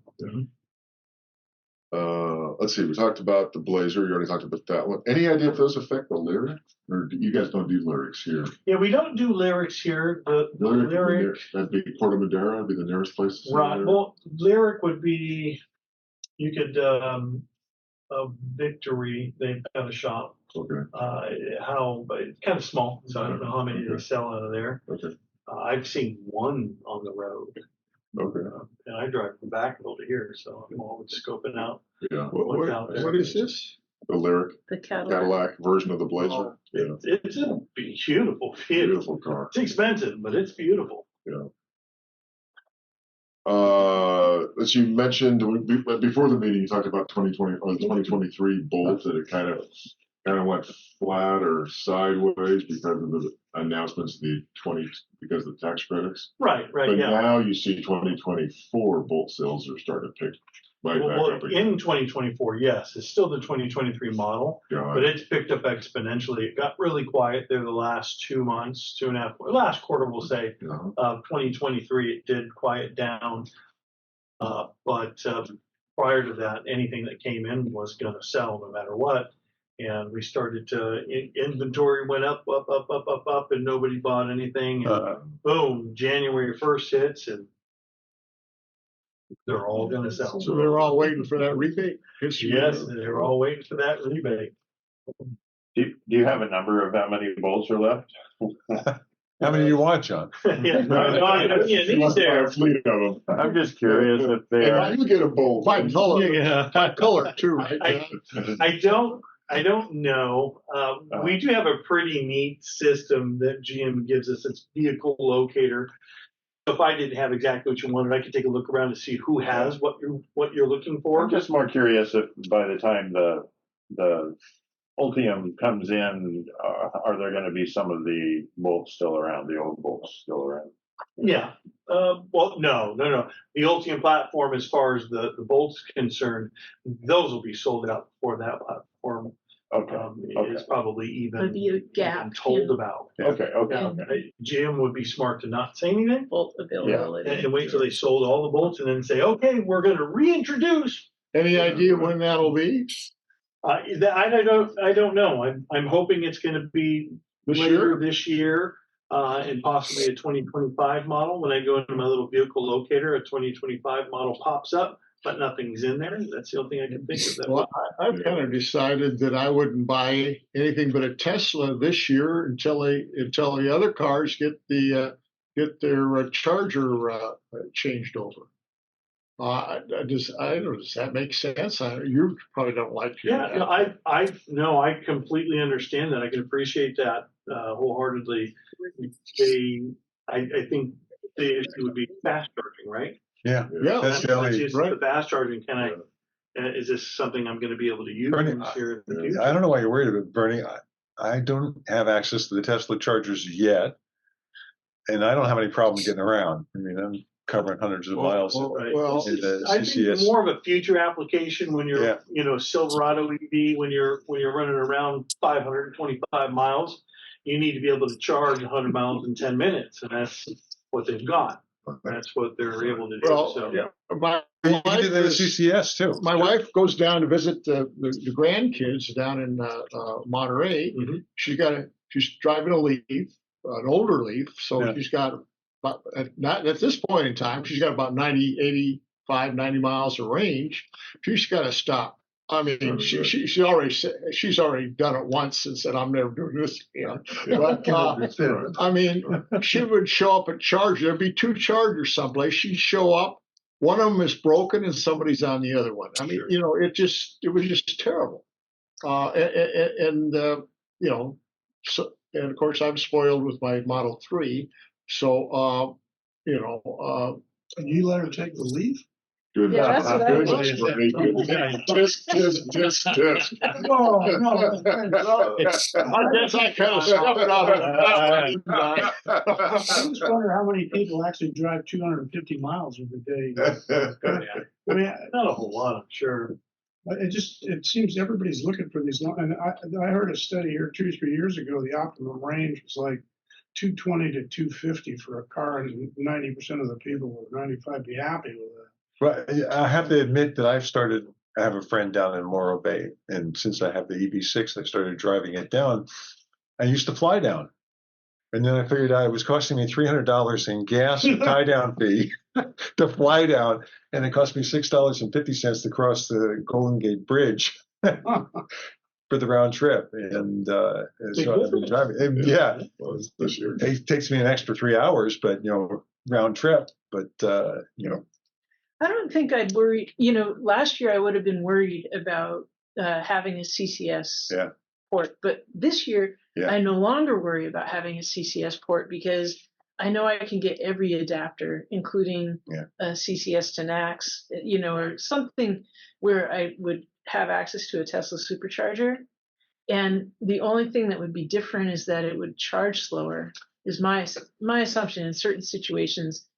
Whatever car I might get, like say I get, a Bolt or something, it would charge a little slower, but I can afford the time, so I wouldn't worry about that. What's the charge rate on the Bolt? Is it 150? Depends on the year. Yeah. I don't know. I mean, like our 17 starts out at 50 barely and goes down to 25 really quick. So I think it's maybe a cooling issue. But what about the new bolts? Do you happen to know what the 55? The new bolts take as their fast charge intake? 55, right? 55 is what Cecilia said. Oh, okay. Yeah, because with the EV6, I stop at stations and it'll take 350. But except in Novato, I think Novato, maybe one other place, I never saw more than 250 go in. And often, if you go to Petaluma, so this is, I don't know how Tesla is. Go to Petaluma and the 350 fills the vehicle at 70. But if somebody else comes and plugs in one of the other 4 stations, it drops it down to 2. 2? Seems a little low. Hey, may I jump in here? Yeah, Sure. go ahead, Lawrence. Okay, so questions. In May of 2021, the CCS standard allowed for bidirectionality versus via the DC charge terminals. I'm wondering, has Chevy adopted that? So can we use, and if so, in what year? Because I'm wondering, like, if the 2023 Bolt, can you get DC out through the CCS terminals? And how about the 2024 models that still have the CCS connector? Are those bidirectional? No, the Bolt platform is not bidirectional at this time. The next platform may very well be, but I don't know for sure. Let's see, to finish up with that. How about the Ultium platform? Are the 2024 models with the CCS connector, are they bidirectional capable? The Silverado is, and the Blazer is upgradable to that software. Right, and given that the Bolt just needs a software patch, do you know when GM will be putting one out? 2025. No. The older Bolts. When do we get a software patch for our existing Bolts so we can use the CCS terminals for bidirectional charging? They haven't mentioned anything about it. I don't think so. Because like you say, it's just software. All the hardware is there, and it would be a crime if GM didn't put out a patch, an update, so that we could use our older cars for bidirectional charging and grid support. I agree with you wholeheartedly there. GM, they typically spearhead one thing at a time and try to really knock that out of the park. And I think once they have that out running on all the new vehicles, I don't see why that wouldn't be something that they would do. They really listen to the community. They do, like I said, want to please their consumers. So they're. What's a great way to reach the manufacturer with feedback? Like, because you were saying that people complained that the Bolt was going to be canceled, and we all talked about it in our group, and we love the Bolt. But I don't know that we ever really gave the manufacturer any feedback directly. Like, is there a good way to give them feedback? Well, yeah, just their customer service number alone. They have a whole EV division. Mm-hmm. EV division where they send you straight over to them, and any suggestions that you have, that they're open to reviewing them. They also pick a portion of buyers. I wish they'd do it for everybody that bought one, but they'll send a second survey out to ask questions.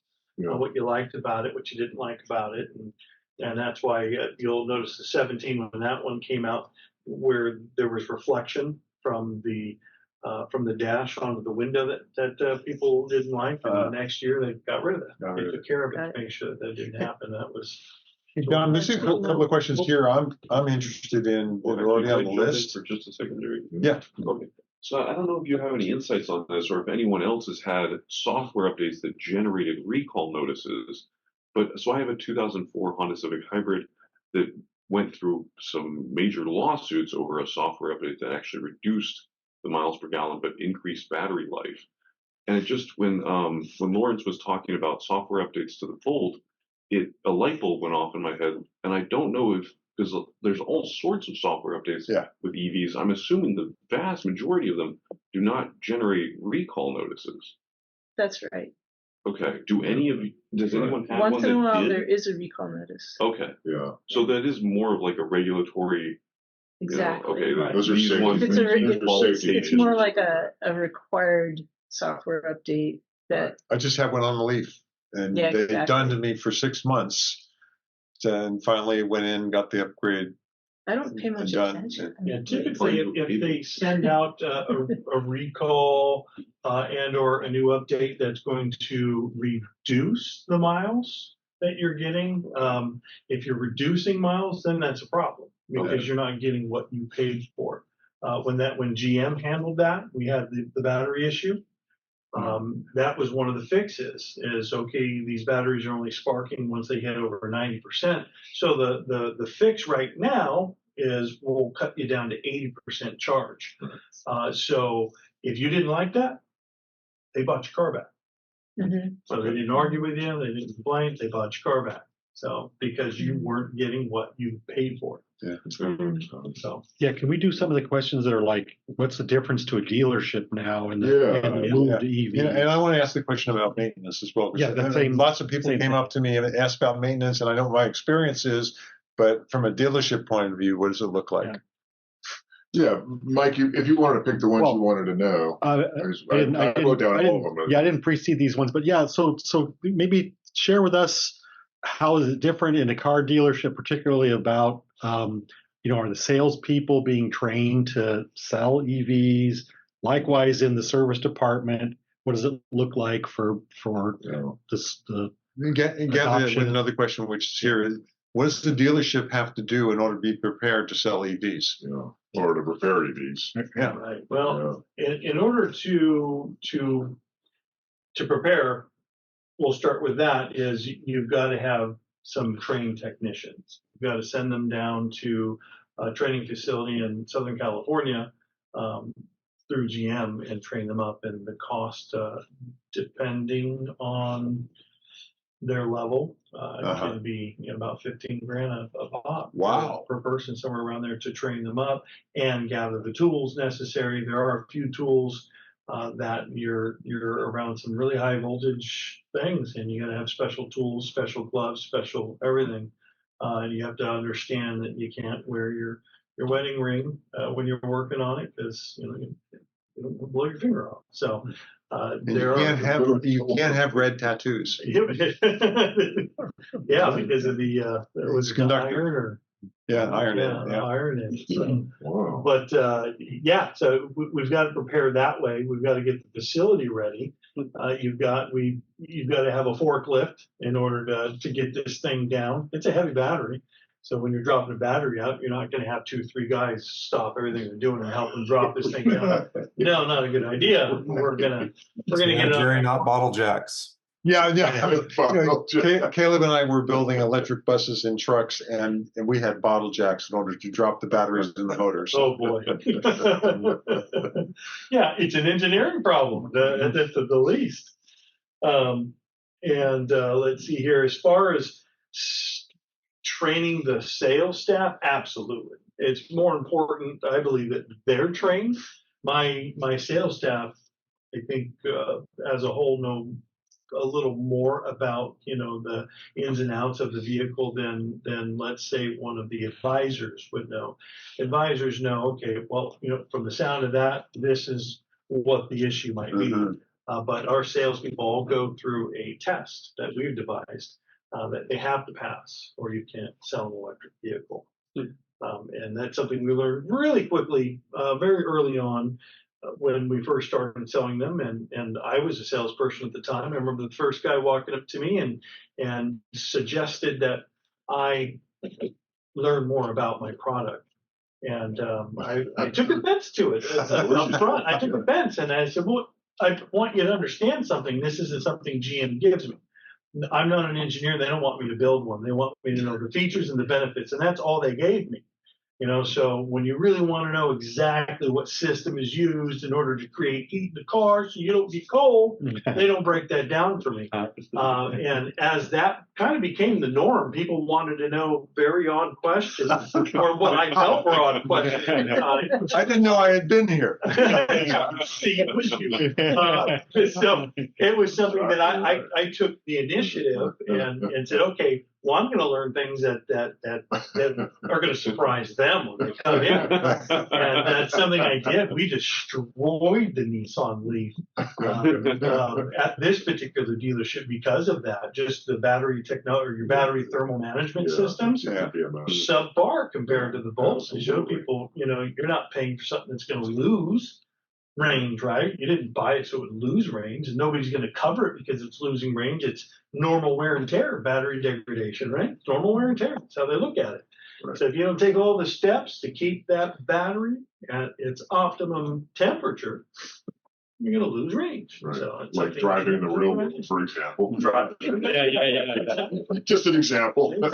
So, and we're all affected by it, though. When it gets cold, it gets cold. My brother has a Tesla Model Y, and he just went and picked his son up from the airport yesterday, and it's 13 degrees out in Washington, and he says, "I was sweating. I didn't know it would lose that much range." So yeah, 13 degrees is pretty cold, buddy. Oh yeah. So, I think it's negative 30, and ion lithium won't produce power. You're just kind of a sitting duck at that point. Oh wow. Negative 30 degrees. I don't know where you'd have to go for negative 30. Montana yesterday. Montana. How can it be Georgia this weekend? How many things are you experiencing with EVs versus? Not a whole lot. Yeah, not a whole lot really. But I can tell you this: when something does go wrong, and it's a lot of parts and moving pieces. It's more software. It's more microchips and I mean, heck, your radio, when your radio goes out, and that controls quite a bit of our electric vehicles today. So when a $45 part goes out, that can cost you thousands of dollars on an electric vehicle. It can take 8 hours to get to a certain piece. They've got the battery down pat. We can get a battery out, a new battery in about an hour and a half. We're done, flat. We're pretty good at that. But when you're ripping the dash and you're trying to find out, where the issue is, it gets expensive. But you don't see it a whole lot. You don't see it a whole lot. If you need new brakes, you're not using your one pedal mode the way you should be. I don't think you should ever replace your brakes if you're doing one pedal mode. You should have them come in. You should still want to come in and take a look. You said something that sparks something in me. You had talked about not realizing that you should bring your vehicle in for servicing, and you got something from the dealer that said, hey, you should bring this in to service it. You're going to see that still a little bit.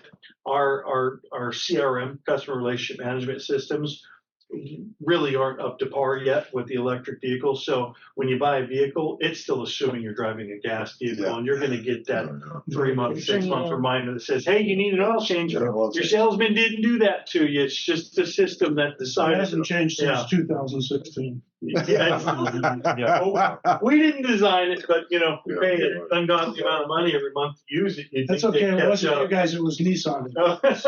It's okay. Kia has changed their system because I just got a note telling me I had to come in for service to have the tires rotated.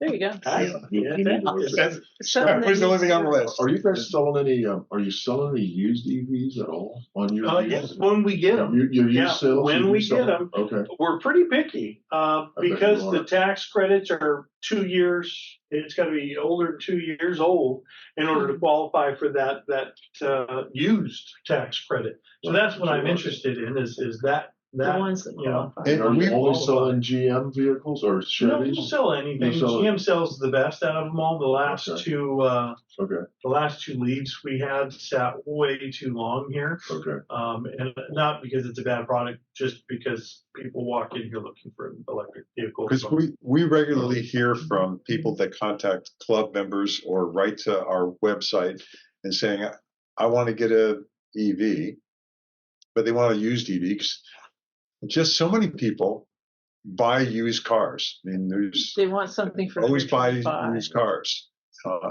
They've never spent more than $15,000 on a car in their life. And so they're looking for an EV for $15,000. Yeah, well, the new tax credit, that's it right about Pretty straightforward. where you're sitting at.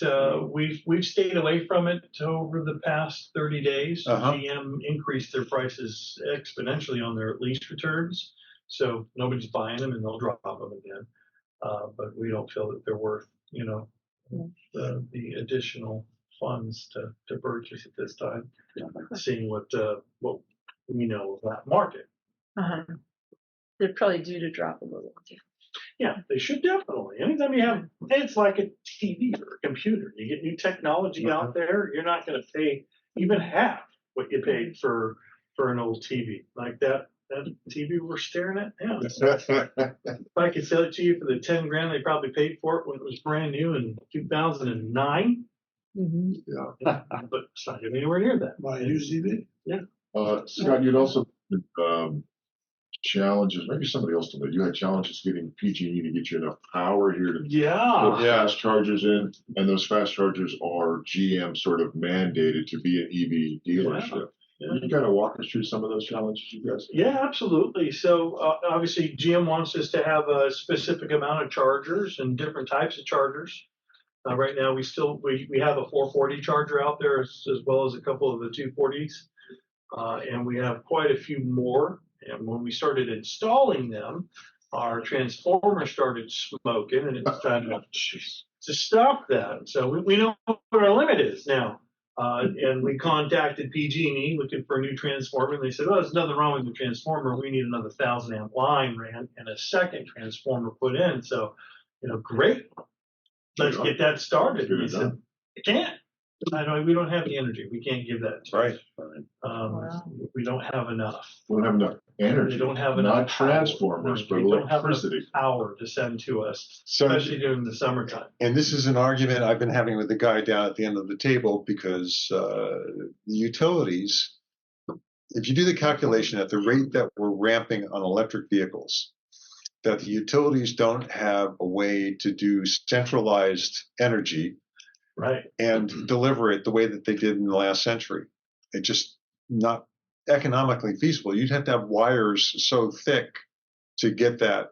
And when we charge our EVs, the distribution network is based on peak load. A peak occurs. Well, how long does the peak occur for? 30 seconds, a minute. You start charging an EV, even if you're just using 220 or in your garage, you're pulling 7.8 kilowatts. Yeah. You're pulling 30, 40 amps through into your garage. And you do it for 6 or 7 hours in a row, not for 30 seconds. And you park 2 EVs in the garage. Now you're up a little higher. Yeah, that creates a problem, for. Has that been solved? Is there an answer to that? Solved. We're working on it. We're going to have it run and continue forward and figure it out. We may have to garner a little bit of help with solar. I was going to say that the solution. If you're talking distributed, you've got a nice big roof. We do. You load it with solar, and you put either you're going to have vehicle to grid, or you're going to have some stationary batteries for you also. Some of the stations I've gone to, I find they have stationary batteries there so that they can't get the power for a long enough period. So, I mean, at that level, the peak level, so they're load up batteries, and then when you come in and plug in your car, it's not getting charged off the grid, it's getting charged off the batteries that they have sitting there. And if you get there at the wrong time, you charge a lot slower. Well, we're pretty excited over this whole the Ultium platform, because that's going to be something that as a GM dealer, we're going to have. Yeah. That they're going to sell that, for your home. They plan on jumping into Tesla's market wholeheartedly. So that's I think we're going to start seeing just how well these manufacturers that have been out for as long as they have, how well they actually do things as everybody starts ramping this up. So you'll see we gained 90% over the last year over what we did the year before in sales. So that's going to be the trend. If money were no object, they have those nice, solar charging stations that just come on the back of a truck and drop in place kind of thing. I don't know. Everything seems like it's. Are you leaving, John? No, I'm just gonna stand up so I can see you. That is, yeah. Like the prices ought to come down. Yeah, I think everybody's waiting on prices to come down, and we are at an election year, so some costs should start coming down. Right? That's what we see in the election years. Some rates go down, energy costs go down. So Scott, I may have spaced out when you covered this, but as far as chargers, do you guys refer to Sonoma Clean Power? Do you sell chargers here for EVs? How does that? We refer to Sonoma Clean Power. So when you buy, not just them, but when you buy an electric vehicle or a new electric vehicle from us, GM has a program where they'll pay to have it installed for you. And so we typically refer our clients to Sonoma Clean Power for their program on buying a charger. Oh, okay. So we're kind of hand in hand that way. Yeah. So GM will install it, and you can get it from them, and we recommend about a 40 amp. The new EV Silverado has a 240 charger that comes with it that you will be required to ensure that you have a 40 fuse connected to that 240 amp. So you're not going to be able to use the dryer plug unless you ramp it up a little bit. Right. So is it 40 amp breaker? So it's 32 amps that they want to pull. Okay. Right. That's pretty standard. Yeah. It is. Well, that's going to be with the vehicle when you buy it instead of going out and buying a charger from somebody else. And but when they do that, and GM is paying for somebody to come in and take care of that for you, and that supports the bidirectional option. No, for bidirectional, that's just charger. Bidirectional is different. You'll have to make sure that it's. I believe, and I haven't seen the truck in person yet. Yeah. Right. But I believe it was either from the back of the truck that you plug in. Okay. Rather than from the actual charge point. It's the same spot in my pickup truck. Yes. Right answer. All right, we're kind of low on time. Are there any last questions that we want to finish up with before we include the formal? Have you been following the Chinese manufacturers much? Are you concerned about BYD moving in, or lower cost cars coming in that are subsidized? I think the way that the United States has kind of done this, that they're deterring that, just by doing what they're doing here, and they're trying to incentivize us to take care of it. Because if you look at it, China has got the majority stake. They're the majority stakeholder here when it comes to this electric battery technology. They are the stakeholder. Was it 4 years ago I looked? There were over 80 electric models being sold in China. Yeah, it's kind of big. You can buy one and have it shipped to your house for pretty cheap now. A little bit of assembly required when it gets there. Yeah. You couldn't buy a Toyota EV, a battery electric, but there were 4 models being sold in China. China's very aggressive about making the market. So we better hope nothing goes wrong with it. Right, but you know, that might be a thing that makes competition never a bad thing, right? Yeah. Chevy's selling a $5,000 EV, or a GM is, in China, but you can't bring them here because it takes millions of dollars to get them certified to drive legally in the U.S.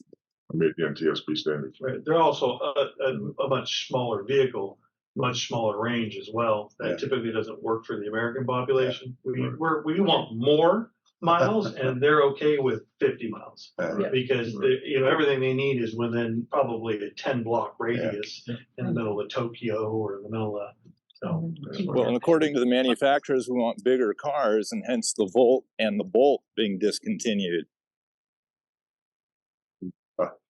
Yeah. Well,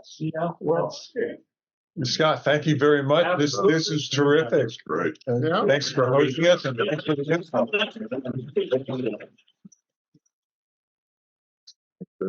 Yeah. Cecilia, any words from the north? No, I think that was a very good presentation. Thank you for sharing with us and for answering all of these questions. We had a lot of questions. All right. Where are we next month? Back at Thunderstruck. Thunderstruck. Yeah, Thunderstruck. Okay. Back at Thunderstruck. I think we need to make a formal request for that. Is anyone able to receive that here? Formally requesting. I will make the request. Okay, thank you. Thank you. Carry the request. All right. Next meeting is February 10th. The presentation next month will be with your company. Is that right? Yeah. Oh, great. Yeah, you guys are talking about the testing requirements that are coming and are current and coming. So Thanks for doing that. Yeah, sure. Because I'm not volunteering to be on the video. So I can't volunteer to run my own company here. It's your company. Mark. Keysight Technologies. We make test equipment and. Oh, okay. Yeah, local Santa Rosa company, but I think all the test equipment is in Germany. Yeah, all the EV testing stuff is in Germany. Right. Thank you, everyone, for joining us.